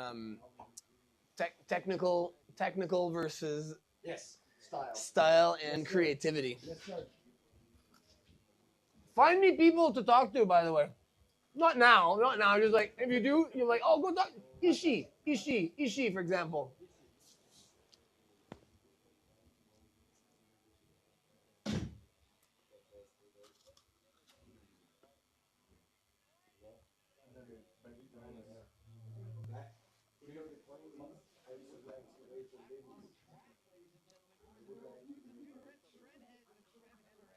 Are we back on? Am I back on? Hello, everyone. The course is still on hold. But look, we can see it now. Why are we on hold? Perfect. Come on, you slackers. All right, come on, you slackers outside. It looks like it's great weather. We can see everything. Go big or go home. You only live once. And if for everybody at home, I was using the microphone to talk outside to motivate the riders to go ride.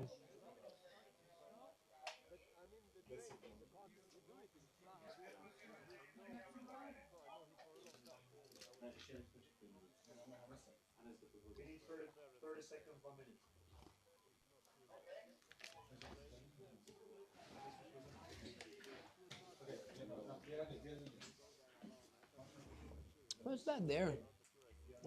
Of course, on hold. Oh, there it is. No more hold. Perfect. Let's go unhold. So that's a good question. Is how does holding like that affect the riders or these riders? Cameras are ready. Judges are ready. Judges are ready. Oh, Emil, 167. Emil aus der Schweiz. He is ready to go. Jimmy's giving him the fist pump, and it's snowing. Perfect.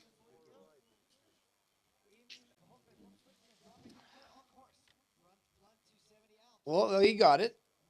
Emil. Yeah, nollie front flip. I like it. I like when people push themselves and push their limits. Oh, no! Frontside double cork 10. Didn't quite land it. Emil. Look at him go. Oh, it's looking like... Is it just snowing at the top or what? Looks like it's just snowing at the top. That's funny. Who's next? 169. Oh, Mille. Here we go. Mille. Oh, yeah. 180 on, 360 off. Oh, nose butter. Mille is regular rider, so he is regular now. So he's doing good. Yeah! Oh, that was stomped. He's stoked. Look at that. He was pumping. That was great. That was a great run, actually. 180 on, 360 off. Like, good pop as well. And then, waya! Pwah! Stomped it. He's stoked. I like that. I like when people are stoked. It's a challenge when you're all slowed down because of the weather. And keep in mind that nobody's been riding now for the last little bit, and it's snowing all of a sudden. So get kind of cold, and the temperature can change during this time. It can get a little faster, a little slower, and then there's no way to know. I mean, you can always check speed at the last minute, but if you're slow, you're just slow, and that's a tough one. So almost better be fast, and you can always check your speed. But even if you are fast, you don't always know until you're off. I mean, you can feel the speed, but you don't always know really. And when you're motivated like me, you just you get off on speed, and the more you have, the better. So that was the problem. Is sometimes I'd land and really suck up my knees to my chest because I went so huge. But I always liked going big. like Chris was saying earlier. Okay, who's next?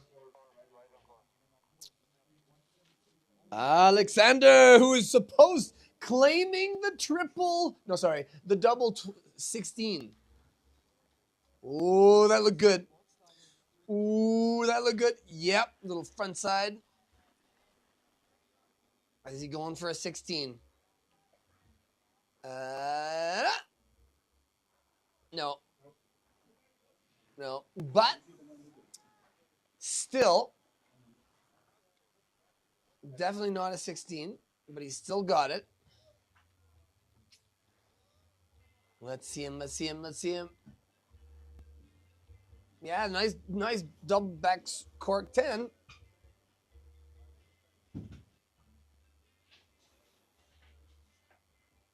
So I think somebody from home was trying to pump him up to doing the dub 16, but I don't know if he was watching. When you're riding, do you take the time to actually look at your YouTube messages from your friends? I guess not. Or it was just too slow because he didn't speed check. He went as fast as he could, and snow always slows you down. Just a little bit, thank you. Hey, did you guys get the mic from Chris? Okay. That's too slow. All right, one more time. Red Bull here when it counts. Kits and Say, and the amazing Shape team that made this event happen with the tremendous lack of snow that we have. Go Lippy and team, go. Nitro, pardon the expression, badass snowboard company.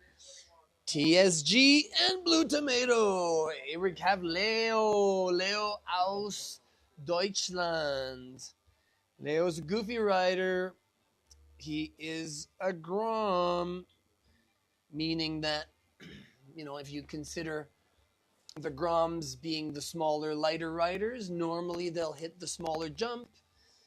So let's see if he changes his mind, especially with these crazy conditions.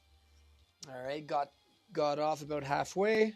Yeah, he's going for the big one. Leo's going for the big one. Woohoo! Going as fast as he can. He should have pumped that. Yeah! Oh, that would look good. A bit of a hand drag. Still, he's a Grom and hitting the big jump.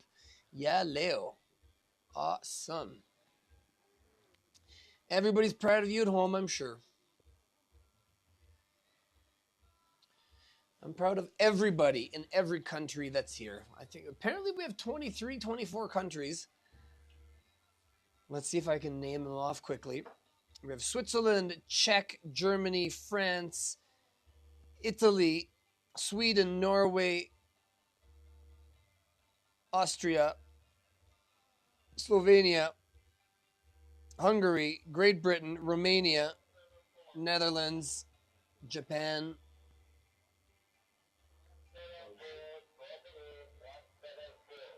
And next up, we have Manoa de la France. Hey ho, let's go. Manoa, c'est parti. Board slide, 270 out. Oh, il pompe, il veut aller vite. Ouh, un petit wiggle biscuit. Et Manoa, en ligne droite. Yeah! Bien landé. J'ai pas vu s'il a mis la main par terre. Mais ça, c'était bien. Board slide, 270 out. Il manquait un peu de rotation pour atterrir parfaitement, mais c'était quand même bien plaqué. Et puis là, paf! Est-ce qu'il a mis la main par terre? C'est dur à dire, mais pas de façon signifiante. Yes, c'était bien ça de Manoa. Ça va être mieux qu'il a fait, en tout cas. Est-ce que les juges sont contents? On voit Matt qui est là, on voit... Ouais, il n'est pas en train de sauter dans les airs, mais c'est bon. C'était bien. C'était très bien pour Manoa. Very well done. Very well done, especially considering all the crazy conditions. and waiting and fog and everything. And now you don't think about the next riders. Like this is just heat 1. There's heat 2 and 3, and they're all almost as big. So what are heat 2 and 3 doing? They're just waiting. They're just waiting in the cold, in the snow, in the fog. Or maybe they're smart and they're taking laps and they're in the lodge. That's probably what I would be doing. Yeah, because otherwise they'd be there. You'd see them right now. So, yeah, unless maybe they're out the door. Let's see if they're out the door.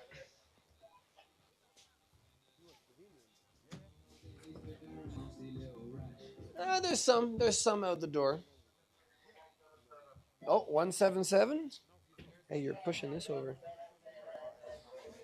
177. Who's that? Ah, that's Matthias. Oh, yeah. Oh, just held on. Matthias aus Österreich. Oh, he is coming in hot. Hot. Oh, okay. But that backside double 10 was a little bit quick. Kind of opened up. Oh, he's got the tennis rackets on his photo. That's pretty cool. At first that looked like he was happy, and then all of a sudden you saw it was just balanced. So yeah, he's not even holding on because he popped too early or too. Yeah, he didn't pop enough on that one. Okay, but still good. Thankfully, my comments are not influencing the judges. He's a rookie.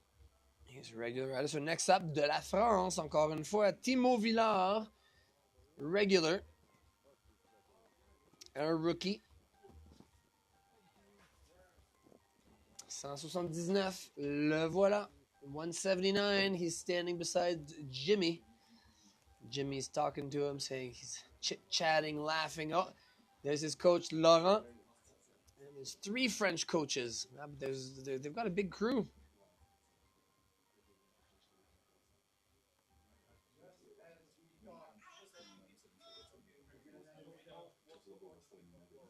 Oh, thankfully, the camera is not on me because I keep yawning. I need to sleep more at night. Okay, Timo! Front 180. Okay. Oh, en ligne droite. Il est regular. Il voit rien, donc il n'a pas sauté. Oh, that's a big question. What do you do then? What do you do then when all of a sudden you can't see because of the fog when you're through your run? He could have used the force, but then again, that's potentially dangerous. So then the big question is he going to get a rerun?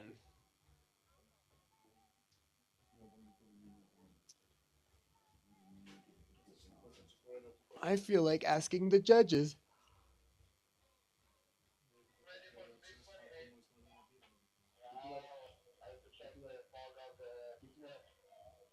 Okay, so they're ready to move forward with Nico from Slovenia.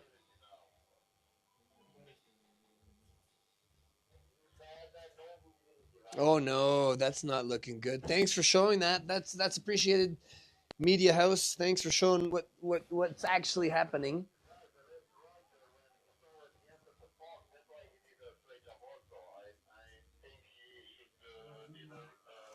Yeah, agreed. Rerun. Yeah, definitely a rerun. I'm now talking on the outside mic, and definitely a rerun on that one.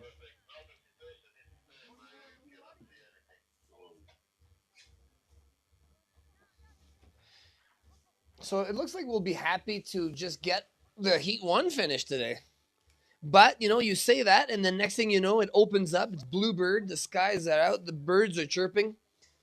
It's all possible. Hey, that was Kokus. That wonderful white dog.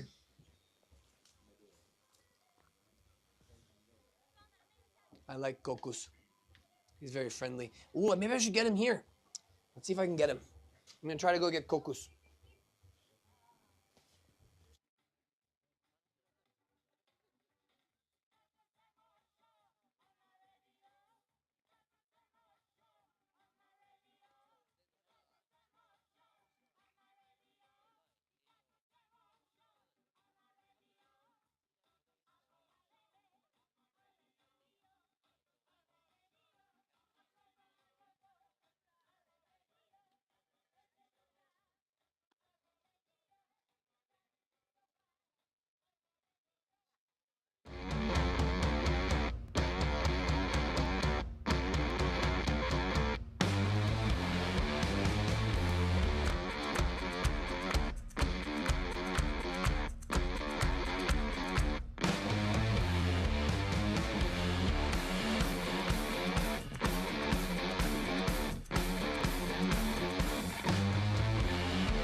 We have the next intro. Oh yeah, exactly.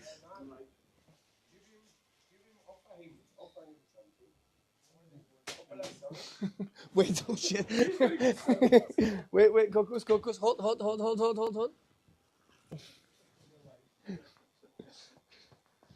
Okay, Cocos. Okay, yeah. Wait, we're gonna move this back. Okay, wait. Okay, we're gonna move this back. Cocos, come here. Sit. Oh, we need you to be closer.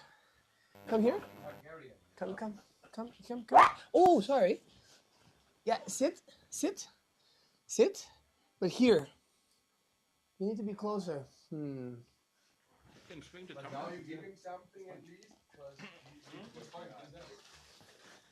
Unique mic for him? I don't think so. Come here. Come. Okay, sit. Okay. Okay, are we ready? Oh, we're recording. I didn't realize we were recording. Okay, Cocos, this is the camera. You say hi. Oh no, you gotta stay here. Okay, here. Oh, okay. So Cocos, who do you think is gonna win? Okay. I wasn't really prepared. I just wanted to get him here to show you guys how awesome our environment. This is one of our judges' dogs. His name is Cocos. He is wonderful, beautiful, and I was told that he can't be roaming freely because he'll probably eat everything that people leave around. So one important thing when you're out on the mountain is leave the mountain as you found it. In fact, clean it up if it's dirty. Yeah, hey, Cocos, come on! People want to see what you can do here. I don't know what you can do, so you gotta focus. There's the camera here. They need to see you. So over here, sit, please. Sit, please. Sit. Can you give a high five? Oh, that's worth something. I wonder if your father's going to be happy that I'm doing this. Okay, do it again. Sit, please. Sit, please. Sit 1. Sit, please 2. Sit, please 3.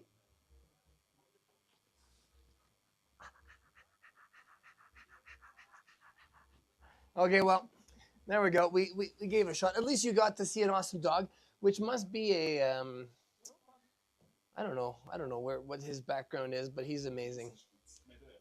What is it? I don't know what that is. What?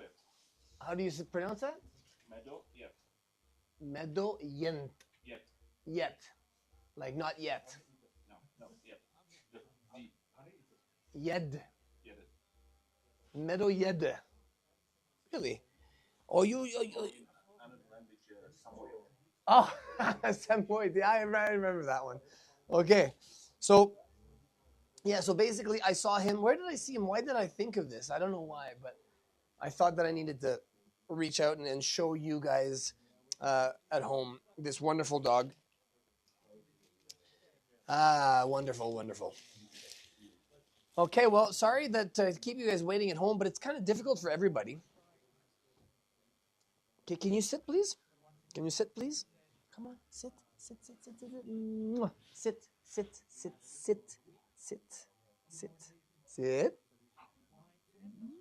Ooh. Okay, now double high five. High five? Both hands. The other one.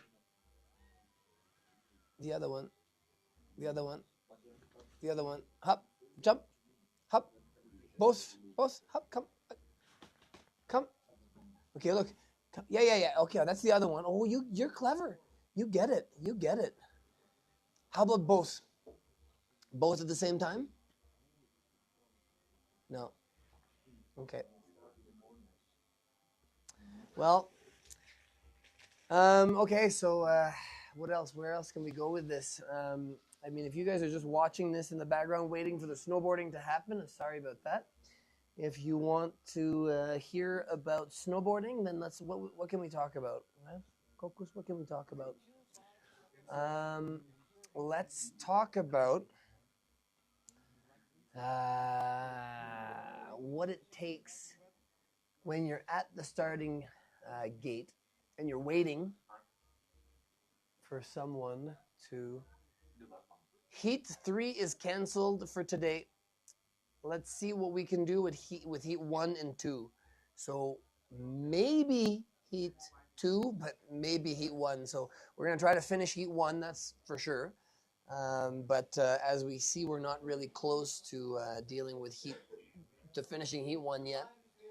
So yeah, so when you're, and this is speaking from somebody with experience. So just so you guys know, watching at home now, I'm born in '79, and I started getting paid to snowboard professionally in '98. And my last paycheck came in maybe 2010. So my sort of area of expertise is the early 2000s, I guess, where I got a lot of I did a lot of first and things like that. In snowboarding, I was lucky enough that my personal limits were the limits of the sport, and so at this time there were a lot of events where I actually tried, where I had to do what I'm talking about, where I had to wait for the starter to let me go, and you're at the top, and you wait and until all of a sudden it's your turn, and when it's your turn, there's no you kind of have to go now, right?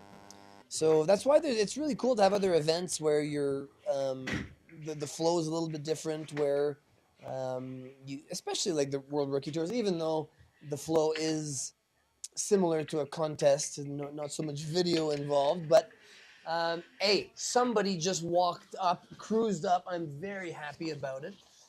This is the man, the legend, Ishii. Somebody let him out. It wasn't me. I don't know who let him out. Sorry. You come to the wrong spot? No, but I Oh, had no. I had Kokus. I had Kokus here, Yeah, and he said, "Don't let him out." I didn't let him out, yeah. but somebody else let him out. Oh, So yeah, who authorized? oh, I'm sorry about that. Mighty God. Yeah. So Ishii, Yeah. maybe you need to step up a little closer because we can't see you right now. Why is what's going on with the? We just have Yeah, here we are. So Ishii, let's talk about something interesting, because there's people at home. There's fog, so we have nothing else to do but for me to talk to you right now. This is the best thing we can do for everybody at home. You know, everybody say like it's the weather is Mother Nature is nobody's fault. It's actually our fault. Using so much petrol in the last 100 years and it's pretty much ending now. So let's go to the power workshop learning.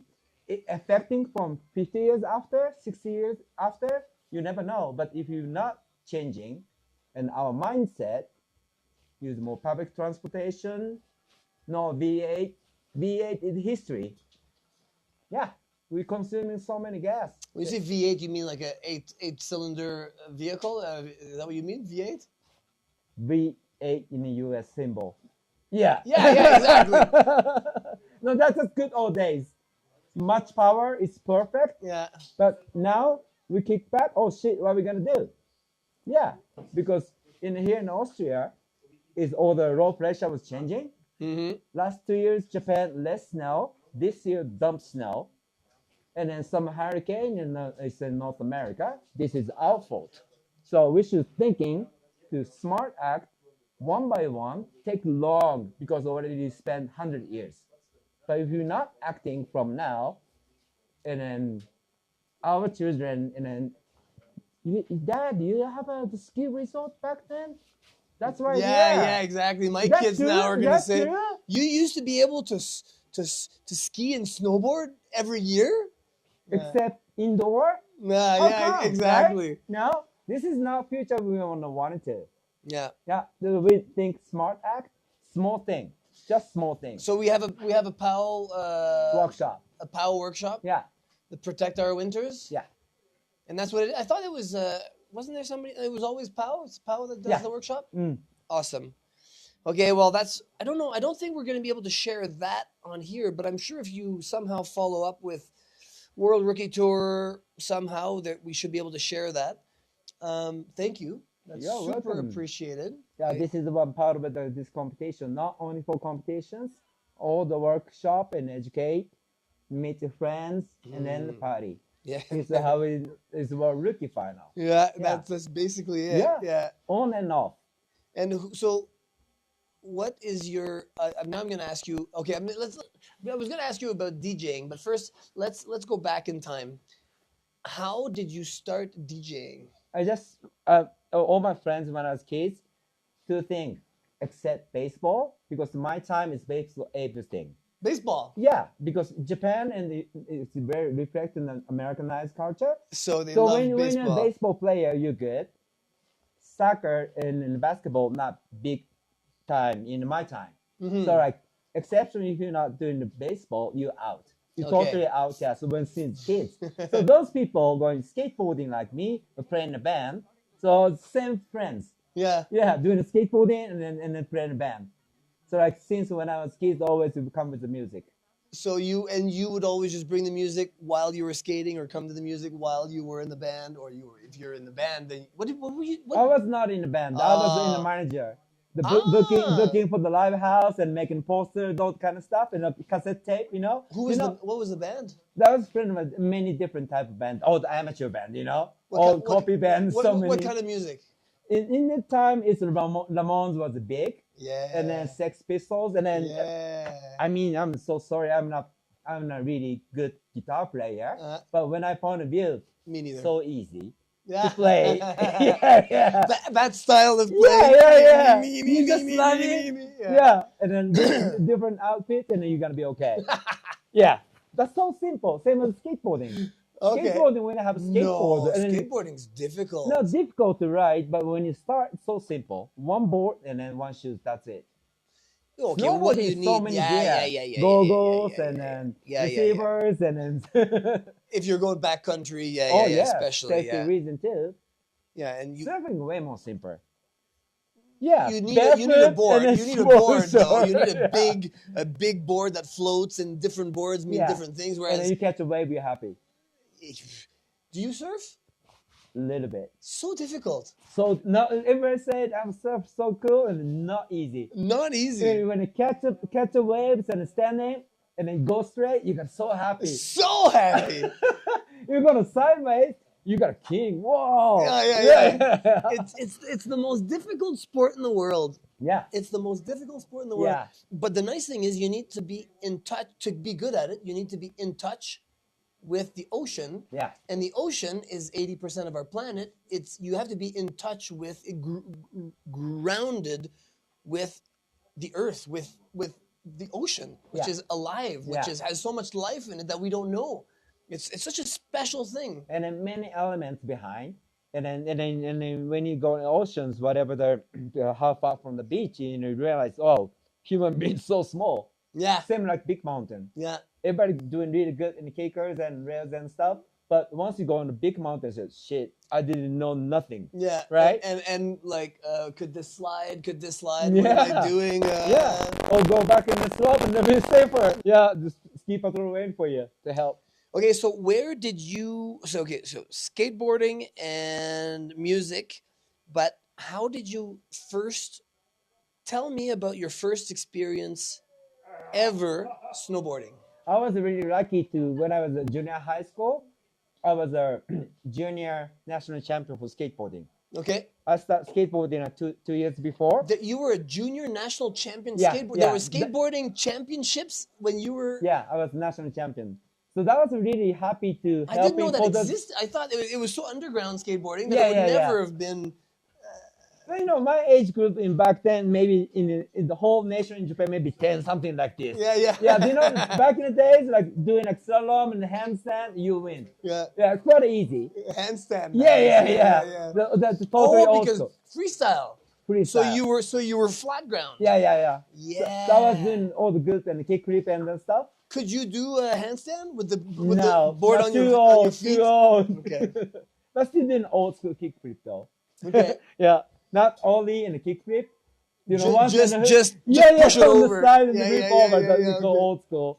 Yeah. Okay. So that was really lucky too because I come up so short career for skateboarding. Yeah.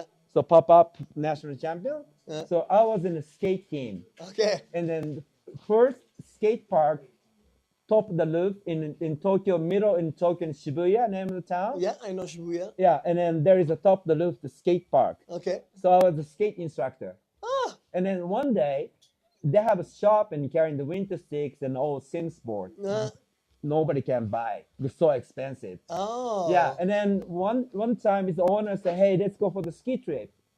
And then we ride it first time, Sims board and original Burton. You know the backyard, the blue one. Okay. No, I don't know, but okay. That's the skinny one. Okay. And then Sims and plastic yellow board and attached for the skateboard on top. So 3 different types snowboard when I tried first time. But we all know how much snow there can be in Japan. So did you learn to ride?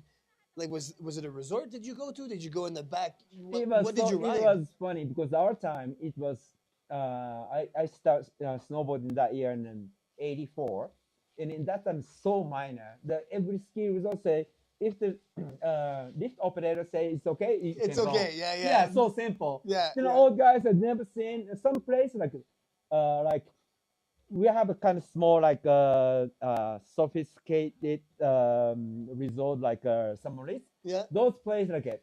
No, No, I don't like it. no. We feel for the ski resort for the skier. Yeah. But some local places are easy. Yeah, sure. And Try then local it. place with less people Yeah. and always powder. So when you learned yeah. to snowboard in powder. Yeah, of course. In then deep powder. That's like a knee deep and then perfect. So when you learned to ride, how did it work? Was it harder or easier when you were on groomed piste? Groomed piste the next stage. Next of level. course, Next yeah. level. Because even in the Burton, the back hill with and just plywood and then aluminum edges, so not whole steel edges. Yeah. Winter six, no. Yeah. And the same as our Sims yellow banana is just part of big plastic packet. Yeah. So no edge control. Yeah. So as soon as on a chairlift you find the powder spot, perfect. Yeah. And as soon as you back the cat track, you fall in those like Asimo. Esmo, yeah. It's totally like Asimo. Except did you ride an Esmo? Of course. The Esmo now, you can turn, I you can hear that. carve. Yeah. It's a monitor told me last year because near Asimo, Yeah. he can say like side slip and turn on the. I took one last year. Yeah. I have one here Yeah. actually, and I was surprised because we were riding POW in Hintertux, and then we got to the cat track, and we had to go fast. Yeah. It was a long, flat cat track. We had to go fast. Yeah. And I was afraid. I was like, I went for it, and then it was working. Oh, really? And then the cat track was turning, so I slowly just got on my heels, and it just carved. Oh, really? I was like, wow. Oh, that's different from the old one. Yeah. So it's monitor me different for the old one. So you got the new one, huh? Well, no, not well. There's a new one that has. So the one I have is and that's a different contour. It's a little bit like this, like a V shape. a little bit, maybe a little bit V shape, and then where the edges are, there's like a thing like this, and it goes up and down a little bit more. Yeah. So you can actually carve, break, carve, and you can you can actually carve with it. Wow. I mean, not carve like put your elbow down. Yeah, but still in the cat track. Yeah. Wow, yeah, it's grooming. Yeah, so you're motivating me because I brought it with me here Ah. actually. Okay, so that was your first experience snowboarding, and then fast forward 84. So fast forward 90, 2000, 2014, 2024. Fast forward 40 years. Yeah. But I never became a professional snowboarder. I was too old to start. Yeah. So fast forward 40 years, and you're not representing Japan, but you're representing Japan because you're with Japanese that are representing Japan. And how do they get selected to come? Do you have where am I going with this? Because they have to win. If they win, then they can come, and you always bring the best. Yeah. So is it because the Japanese are just good at everything? That's pretty much it. Yeah. It's a lot of support from the parents. because they're not big sponsor. So basically, the main sponsor parents. They drive the car in different resorts, so many competitions. So like one good thing for the back jump stuff, it's a lot of helping for the especially for last 5 years spinning kids. 10 years ago, not so much. But last Really? 5 years, it's more improved. But Ah, one other negative thing, because life is always good and make and bad. Yeah. something is up and something Up and- down. up and This down, is yeah, this yeah. is always the risk. And then one thing when I see last 3 years for Japanese people, maybe some riders riding too much. So like on, 1 day off, on. Okay, Can you too much. imagine? Like, can Interesting. you imagine 3 weeks, 3 months for the whole summer Yeah. training every day, no break? Doesn't work. I did it when I was snowboarding at SPC, for example. All of a sudden, there was a day like this where you couldn't see, Yeah. and I was like, "Thank you." Yeah. So- That's good reason to. Yeah, to Yeah, not go. yeah. But so maybe not 3 months. That's crazy. Yeah, That's crazy. It's so too much. yeah, Yeah. But I understand for the when I was rider to like before the competition get nervous, and then if you get a hurt, and then other people it's catch up with before you, right? Mhm. So other people like behind you, and then one. Can you imagine if you got risk? As you know, though the injured stuff, it's most people for the ligaments. And then one ligament, then 1 month's break. You're always nervous watching your SNS and your friends doing more tricks, again more pressure, and then you need a rest, especially for the ACR. And then What's doctor say, ACR? ACR, and ACL. yeah, ACL. Yeah. And then doctor say like 2 months is 2 months. And then as you know, rehab is most important.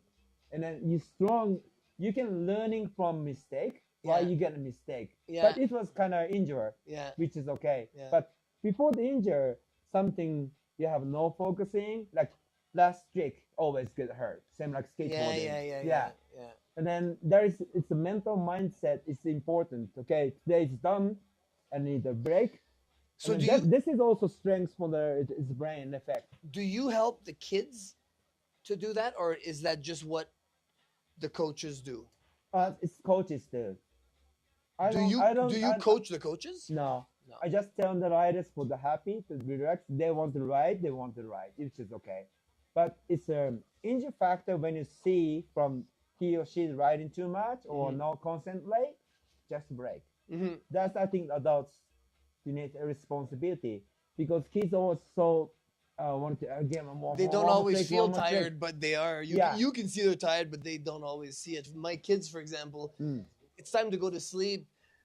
Ah! Yeah. You're too tired. No, I'm not. You Yeah. can see that they're too tired. Yeah. It's easy for sometimes, especially if you're the coach and you're always with them. You Yeah. can tell how they're Yeah. feeling. That is one thing. Is there the major point for the adults to let the kids? Okay, you got another one more day, and then you got next week. You're not gonna die for tomorrow. Yeah, not for the end of the day. Contest is very important to win.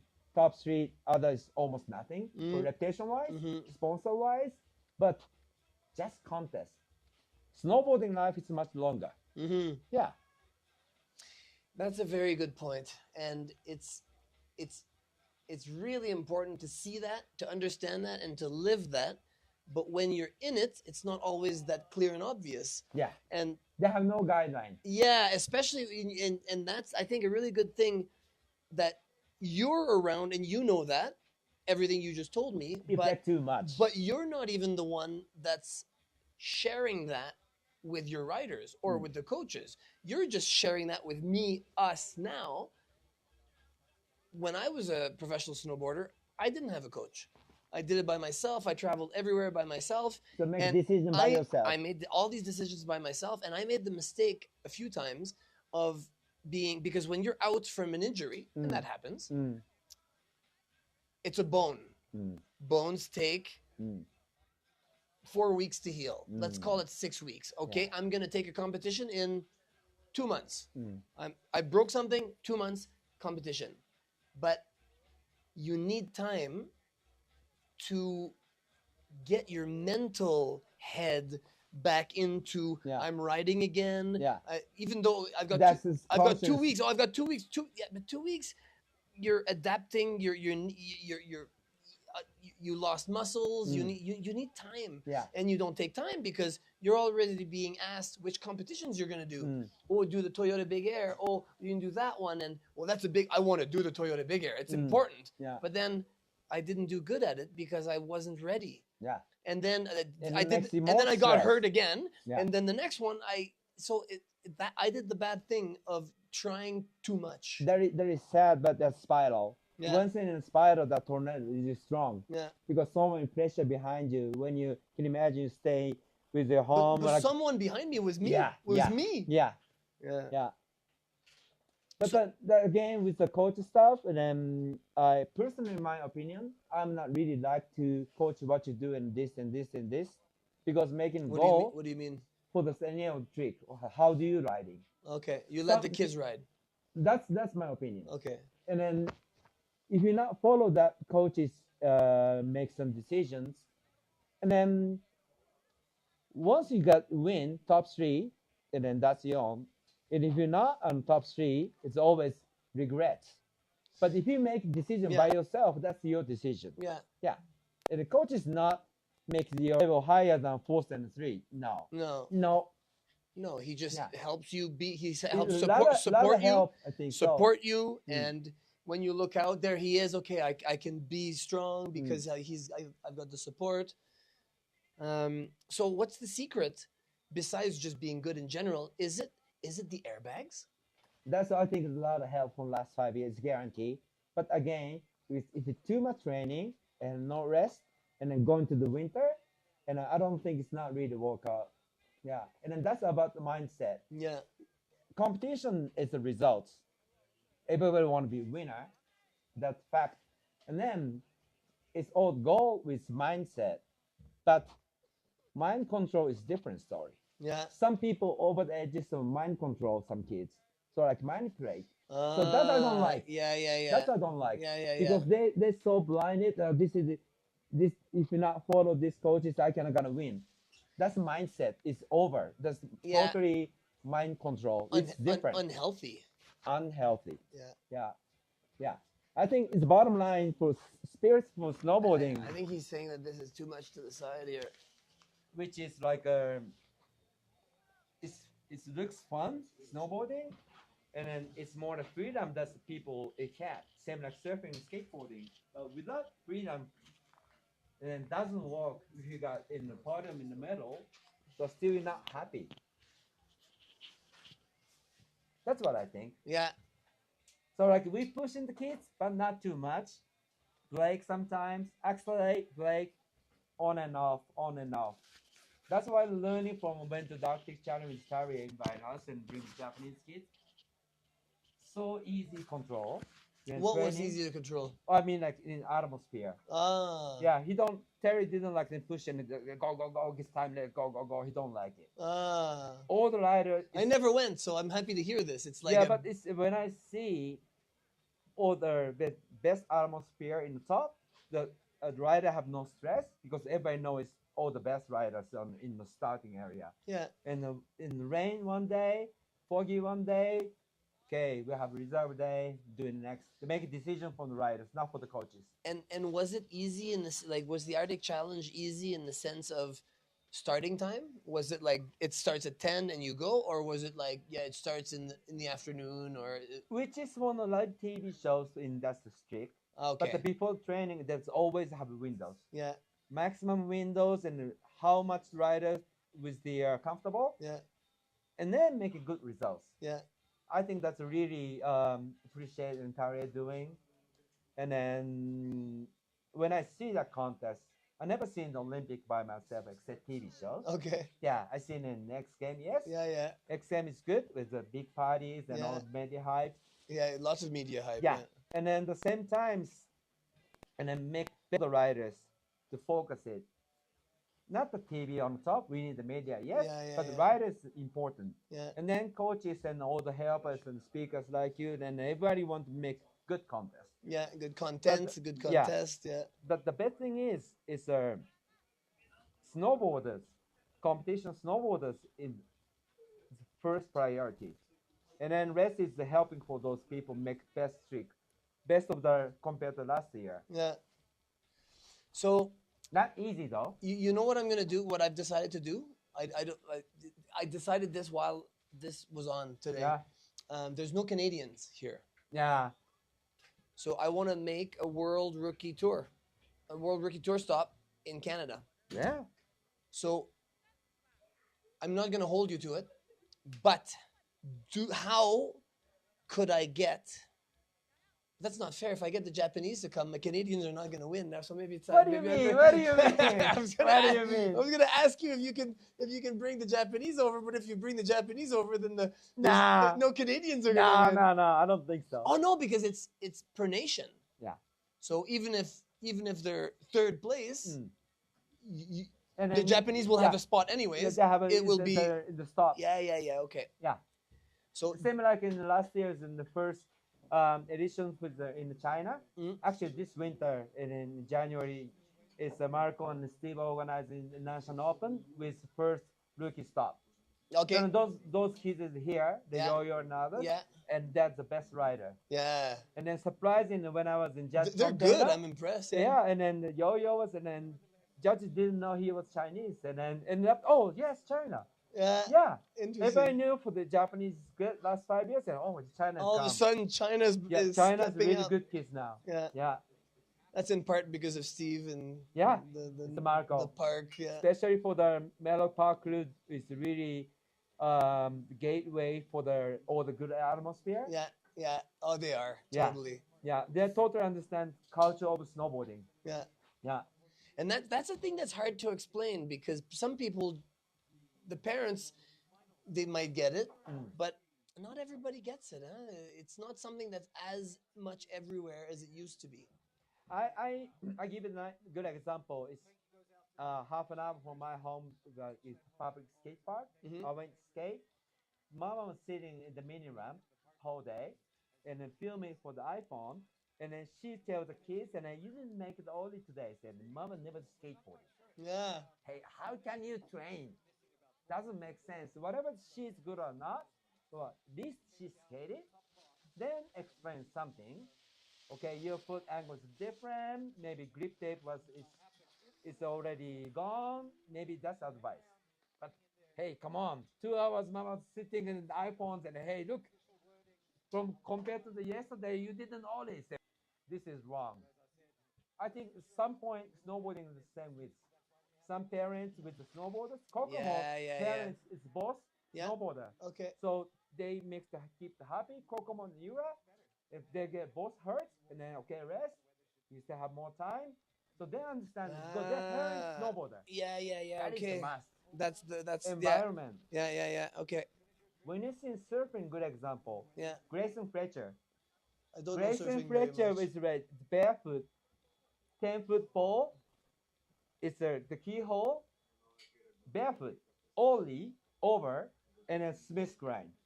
Can you believe that? No. And then that kid's grandfather with Harvey Fletcher. Okay. And the Harvey Fletcher here, famous long surfer, longboard surfer from the 60s, and the son, Christian Fletcher, first guy making ollie, and then he's the son from Christian Fletcher. So like royal family from sideways sports. Okay. Yeah, you must know the name, Grayson Fletcher. Really good kid. It rings a bell, but I'm not sure. So good. He's 35 or something, but he's still ripping. Yeah. Yeah. Those Those environment different. Where are they from? California. California. Must be Huntington Beach and some that Yeah, area. I don't follow surfing so much. But To once be you- honest, since I have once kids you now, see- I follow nothing since I have kids. I follow just my kids. Because you told me you born in countryside, huh? Yeah. How Like- many people live in your town? In my town now, a little under 20,000. And when you are kids? Oh,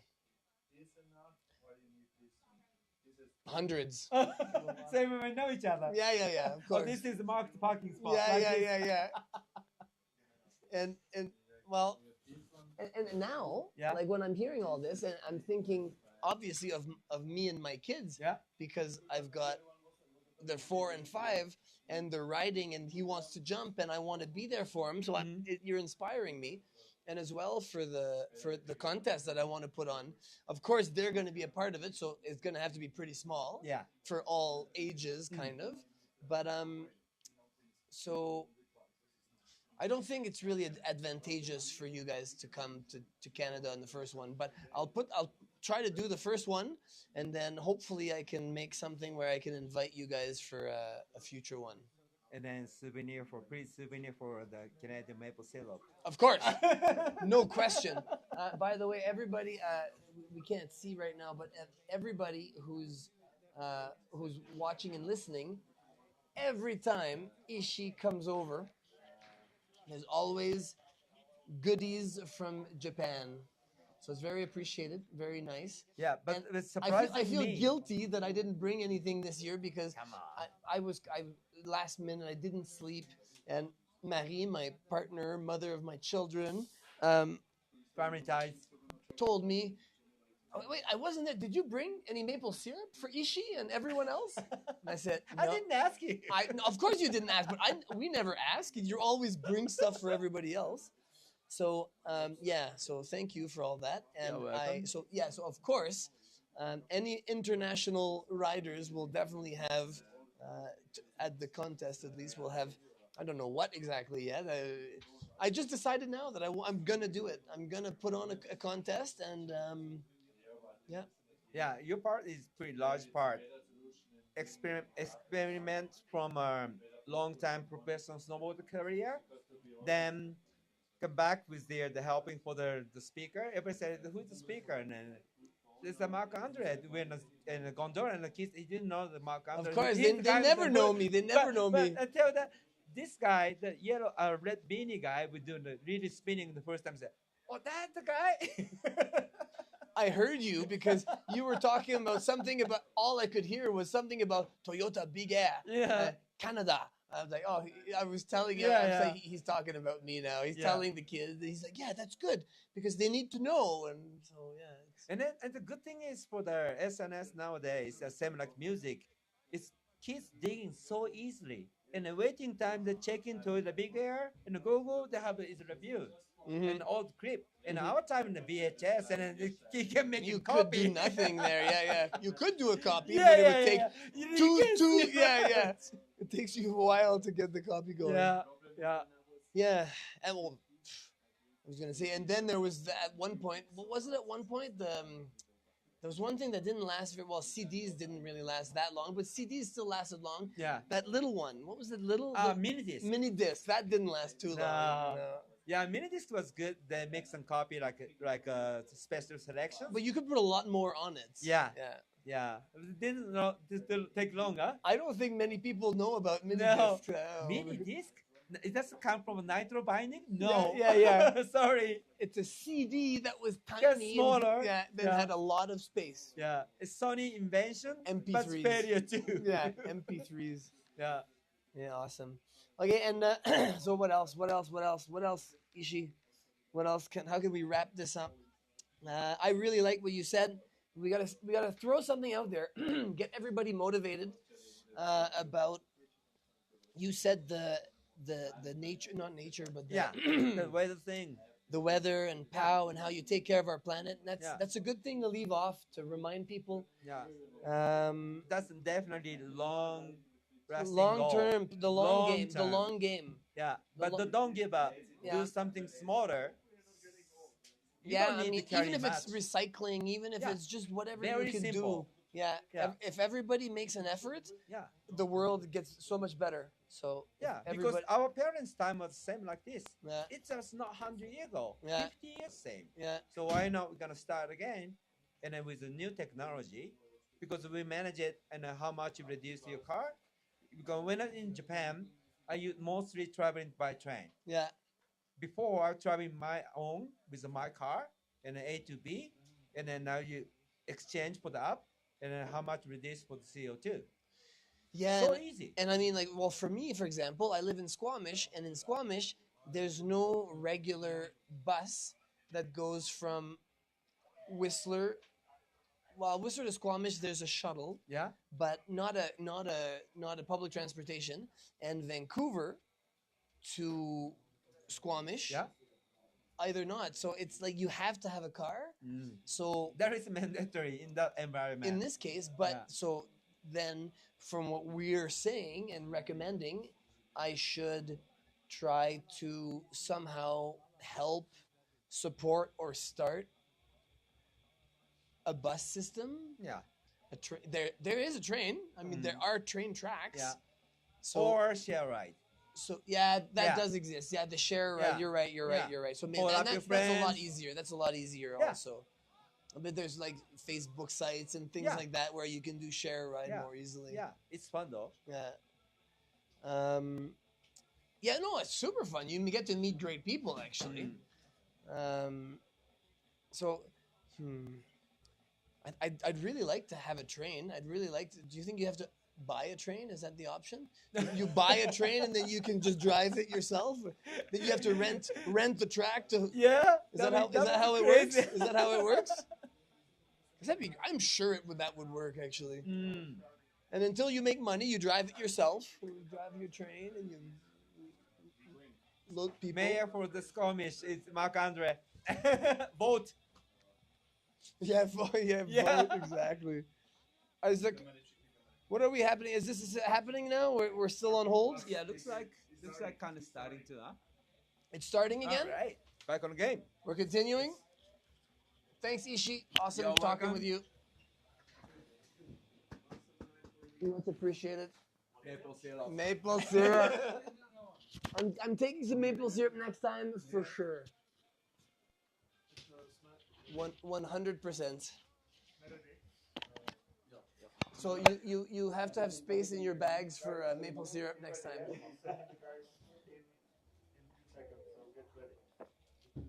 Okay, live stream ready. Live stream ready.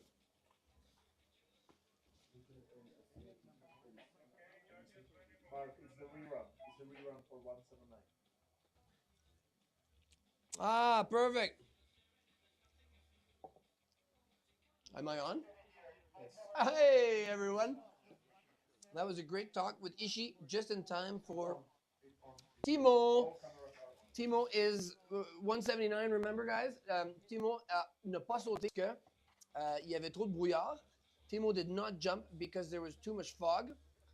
He hit the rail and then he didn't hit. So now he's getting a retry. He's getting he's jumping again. So c'est son deuxième saut. Il n'a pas, on lui a donné un deuxième saut parce que clairement, il n'a pas voulu sauter dans le brouillard. And safety first, right? Good for him for not going for it because that's dangerous. So now, it looks like we can see what's going on. Ça a l'air qu'on peut voir ce qui se passe. Timo est en haut. Et puis, ah ouais, on voit bien.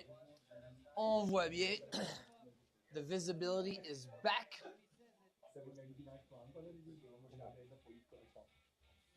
Okay, Timo. Timo Villard de la France, regular. Dropping in switch. Okay. Un petit peu de rail dance. Oh, il a l'air d'être un peu lent.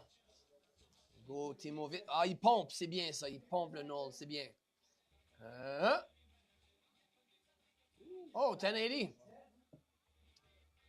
Yeah, ben il a landé.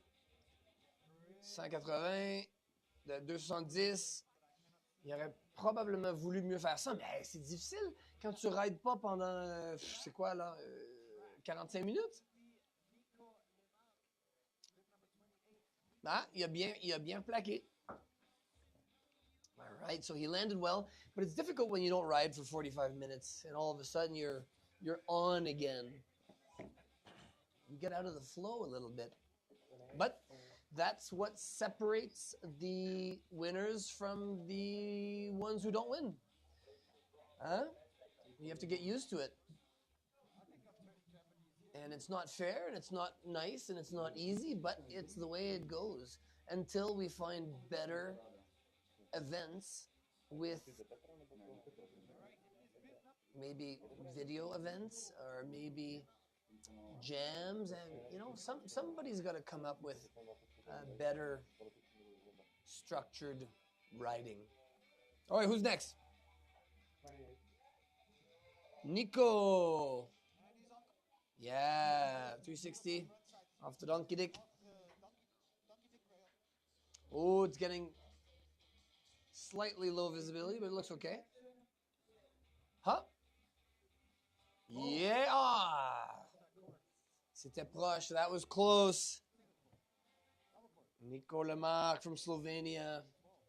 Oh, no. Aris. No, it was. Okay, next is Aris. But that was Nico.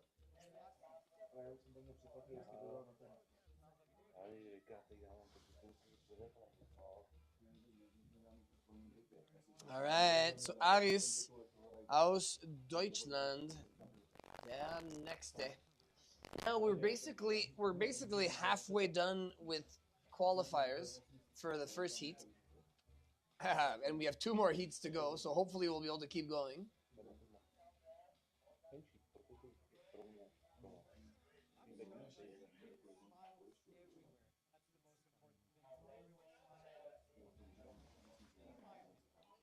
Yeah, the only fun thing is that everybody's got the same conditions. So it's not really an advantage, but it's the only fair thing is that it's not nice for everyone. Of course, you have to wait for 45 minutes before you can ride, or half an hour, and you're cold and you're not warmed up, then that's a little bit worse, but everybody has to wait, you know? Not everybody, so that's the thing. Some have had 2 jumps already and some not. So it's not fair for some of them, but that's the way it is. You have to rise above it, and you have to use your positive mental attitude, and you have to dominate the situation, and you have to find a way to accept the positivity that comes with it, that you're going to have fun and that you're going to try your best, and that's it. Are they what's going on? What's the visibility like? Oh, visibility is done again. Yeah, there it is. There it is. Oh, serve to live. Oh, that's a new angle. What's this? Yeah. So we're back to waiting. So now who's next?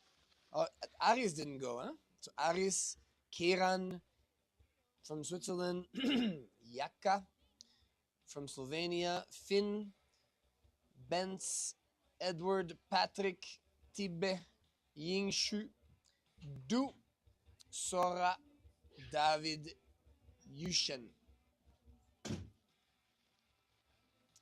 All right, so we've got, what's that, 15? Almost 15 riders to go. Somebody's waving to their mom.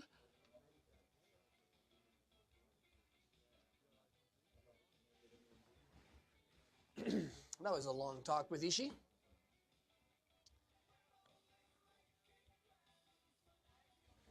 It's fun to reconnect with good old friends.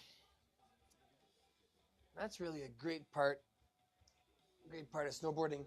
And you know what's another interesting thing is these guys that are beside me that you're never hearing, that are in the background, I've met these guys probably close to, I don't know if it was 10 years ago, but it feels like it was 10 years ago in Ischgl. Hey, Martin.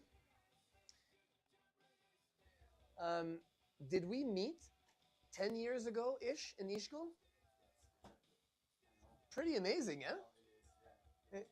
And that's part of the sort of family vibe, and yeah, and at that time I was just at that time I was not a little kid, no, but at that time I was just like swinging by, and you guys were talking about boardriding.com and what you could do with it, and then somehow you guys have managed to stay on top of things and to stay sticking around and offering this to everybody for 10 years. It's all thanks to Miney. Yeah. You can't say no to Miney. You can't say no to Miney. But I mean, it's great that you guys had the foresight to see this and to decide to do it. And I was just thinking that. I'm like, I think it's been 10 years. Yeah. We've been trying the best. And really, yeah, this is first time when we started. And 20th anniversary. And we been part of it, half of it, you know. So amazing, amazing. And yeah, so it's amazing. It's amazing that, and that's kind of what I mean about the industry and about having friends and to be connecting with everybody that you're with. You know, of just having even the fact that we've been connected for 10 years, but through snowboarding and through, yeah, I can do this too, through snowboarding and through the World Rookie Tour, actually. Absolutely. So, like, there's a lot of people that I've met before the World Rookie Tour that connect here every year, and then you, basically, it's because of World Rookie Tour, and then we've continued to connect. It all started really, so we started focusing on kids, you know, and it's been amazing. So when I first met you in Ishkol, you guys, was this your vision? We what were you? started boardriding.com. That was the first idea. And what was the idea? Then how were you doing? I can't remember. Just a social network, you know. And, yeah, like snowboard network kind of. Snowboard these days social we are network. the largest database of all the board sports events in the world. Ah, cool. Any board sports event you will find, on boardriding.com. Okay. And then mine started like years later, like, yeah, we need to do the live stream. We need to do live stream, guys. So it was him that said that. Perfect. We already do live stream for mine. Oh, really? Year, yeah, for skate and snowboard. And not for ski? No. It's just, it's all right. I've nothing against free ski. But they don't ask you to do it. Okay. Oh, they did, but. Okay. Okay, yeah. So that's interesting. So that's how this all happened. Oh, yeah. That's where's surfing gonna happen? No, the first one was in Portugal, and it hasn't been since. So. I think we're going.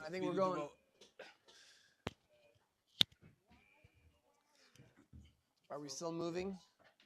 They're talking. The radios are talking. I'm gonna look to see.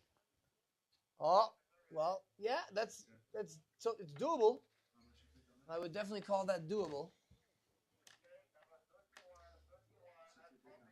Aris aus Deutschland. Aris, board slide to 180. He looks kind of slow. Oh, he says high speed. Okay. That was okay. Nice 7. That was a nice tweak. Nice little front 7 tweak. Okay, next one up. Kieran. That was good. I like that. I like that front 7. That was a nice front 7. So next up, aus der Schweiz, Kieran Konati.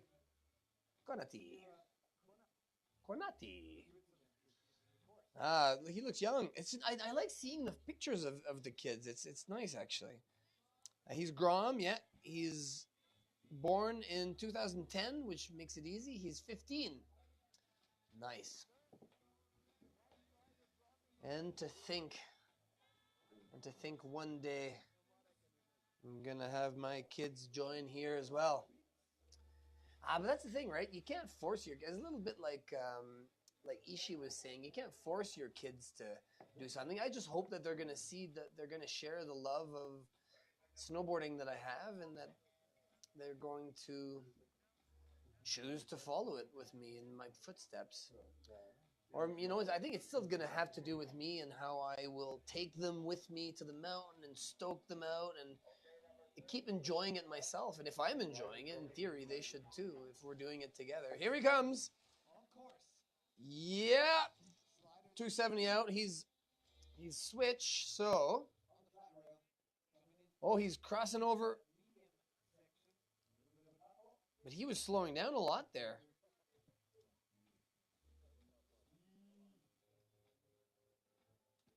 Oh, yeah. I think he slowed down too much. That was surprising me how much he was. See, that's the thing.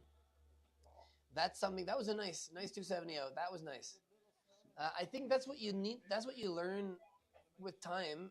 Is that was a 900? That was a good attempt. I think what you learn with time is that better be too fast and slow down at the last minute than not be fast enough. So that was definitely a mistake to speed check so much. Oh, nice frontside three. This is Yaka Panchur. Huh? Oh, that was an interesting. No. Gotta land it. Boom. That frontside three. I've seen Maria, a girl, do a frontside three tail grab on that. Oh, a double grab. I thought I saw a double grab there. Nice.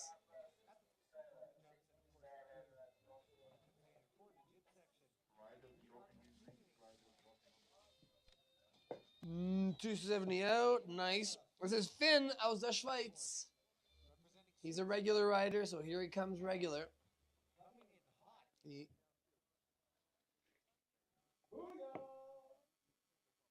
Oh, got it. Definitely got it. This is Finn. Finn from Switzerland. He stomped it. That's nice. That's what counts, you know. That's maybe not the best looking trick, and I always had an issue when my tricks weren't when I did that, but I was always good at landing. So to me, he's like a cat, and that's important. So better luck next time. Do a better in run. Do a better, better visibility, better whatever takeoff. But as long as you land perfectly every time, you'll get better the next run. Or hopefully you got better the last run. But yeah, hopefully that's enough for you to get into the finals. Oh yeah, what are we aiming for here again? Best 8 from Heat 1 are gonna make it. So best 8 from Heat 1 are gonna make it to the finals. But there is a possibility that there will not be any finals if we don't have good weather. So this might be the end result. But so far, TB Kaiser is the last one making it in. Manoa Pomes. Dennis. Well, couldn't read it all. I was too busy yawning. Ben's from Hungary. Nice. But didn't quite make it to the end. Yeah, little nollie. I like that. Number 185. He's a regular. He's a rookie. See? Some Groms take the big jump. Some rookies take the small jump. It's all about speed. It's all about... And they don't know the speed anymore because it's changed since it was actually quite fast earlier. So now it's just gotten slower. Edward Tillett from Great Britain is up next. Edward. 112, there he is. Edward, he is a Grom. There he is, boom, boom, all the way, 270 out. That was one of the nicest rails. Yeah, and he's a Grom, so he's jumping, and he did a little 180 on that. So, and he's goofy now, perfect. Yeah, now we're talking. This is what the judges like to see, a little different, just making the most out of the... I don't know if I'd call that a tail grab, though, but that was great. And it was perfect. It was a little off to the side, but it was to the direction he was going. Yeah. That is what you would call a tail fish because it's in between a tail grab and a stale fish. So Edward, it's a grab that we try to avoid. No, I don't know why exactly who decided that, but oh yeah, Patrick Ilut. And he's been hitting the he's a rookie and he's been also hit. Yeah. Oh, nice! Finally, somebody doing something there. Yes, that was awesome. Hey, the backside 7. Finally, Patrick is making it happen. That was an amazing run. Perfect. Sick. I don't know if that's going to be enough to get him into the top spot, but he finally stomped everything. That was good. I'm happy for him. That was some good riding. Yeah, Patrick. He's also a good skateboarder. That's right.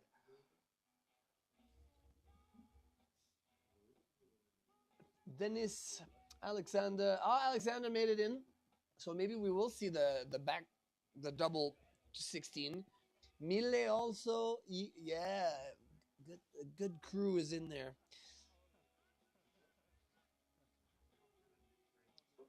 So up next now is going to be Tibe Kaiser, who's already in there. So he can do better, but he actually could even just take it easy. Well, you never know. He's towards the bottom, isn't he? So he probably wants to secure his spot. But who's next? Yeah, Tibe, he's got, here we go. He did good in the first run, actually. He was, 180. He's a goofy rider, so he's switched now on the big jump. Wait a minute, was that a 9 or a 12?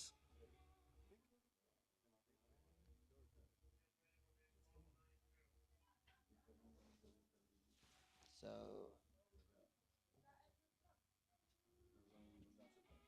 aha, it's a 12. Hey, ladies and gentlemen, I did one of the first official 12s ever in 2002 at the Air and Style, and and somebody called it a 10. I was like, no. So I couldn't even tell. Wow. Young kids are doing 12s now. The world has changed. That's amazing. I'm so happy to be here. Oh, yeah, I like the nollie front flip. Always do. Is that Yingshu? Oh, he's already in. Yeah! Yeah! I love it. Look at that. He's just having a good time. He is on fire. That is, I've done that trick, and that is such a good feeling trick.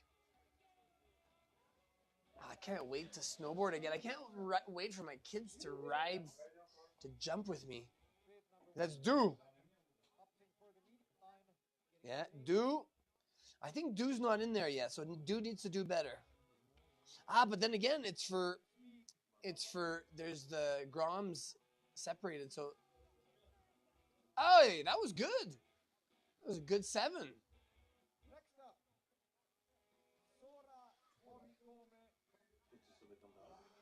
That was good. Sorry. Definitely need to sleep tonight.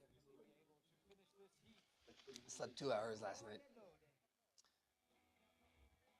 If only he would have grabbed a little longer, that would have given him some extra points.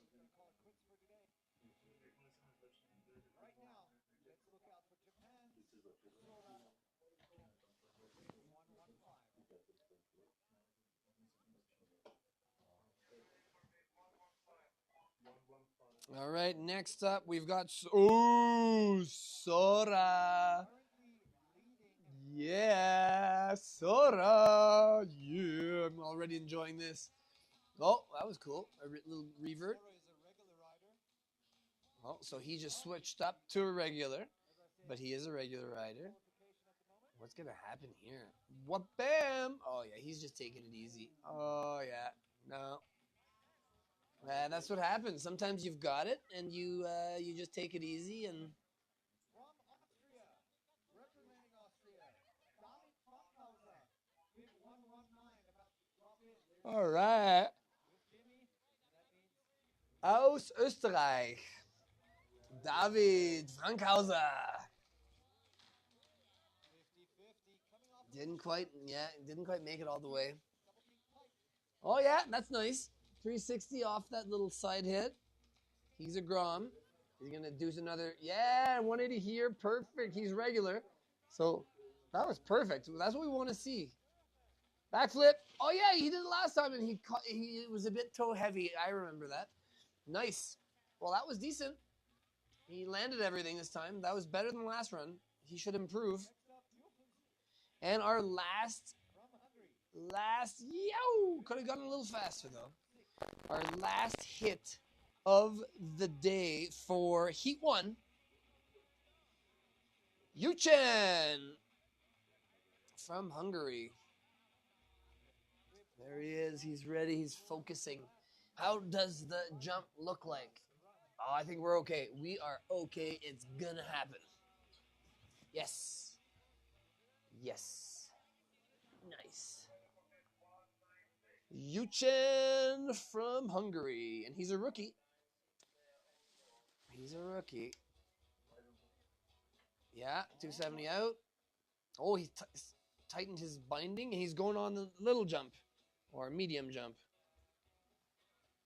Oh, see, I would have liked to have seen something happen there, you know, like a little grab, a little tweak, a little something. Oh no, that was more of a 5 than a 7. Oh, did he double tap that? Did he tap that on after the 270? All right, everyone, a big round of applause for everyone in the Heat 1. You guys had lots of patience. Yeah, you guys killed it. Hey, that was a lot. That was a lot of waiting. That was a lot of spotting of. Let's wait. Oh, go. Wait. Go. Wait. Here we go. Yeah, that was amazing. That was so stomped. I love it when everybody's stoked. Oh, there was a couple of really good stomps. I love the claims. Yeah, that was good, but could have been grabbed a little longer, but still stomped.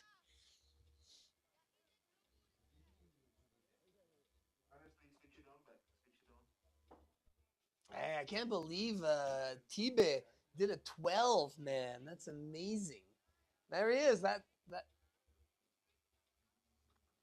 I mean, didn't, and that's a flat 12. Like, I think it's so much harder to do a flat. Yeah, I love front flip nose grabs. I think it's so much harder to stop rotating a 12, a flat 12, than so many other things.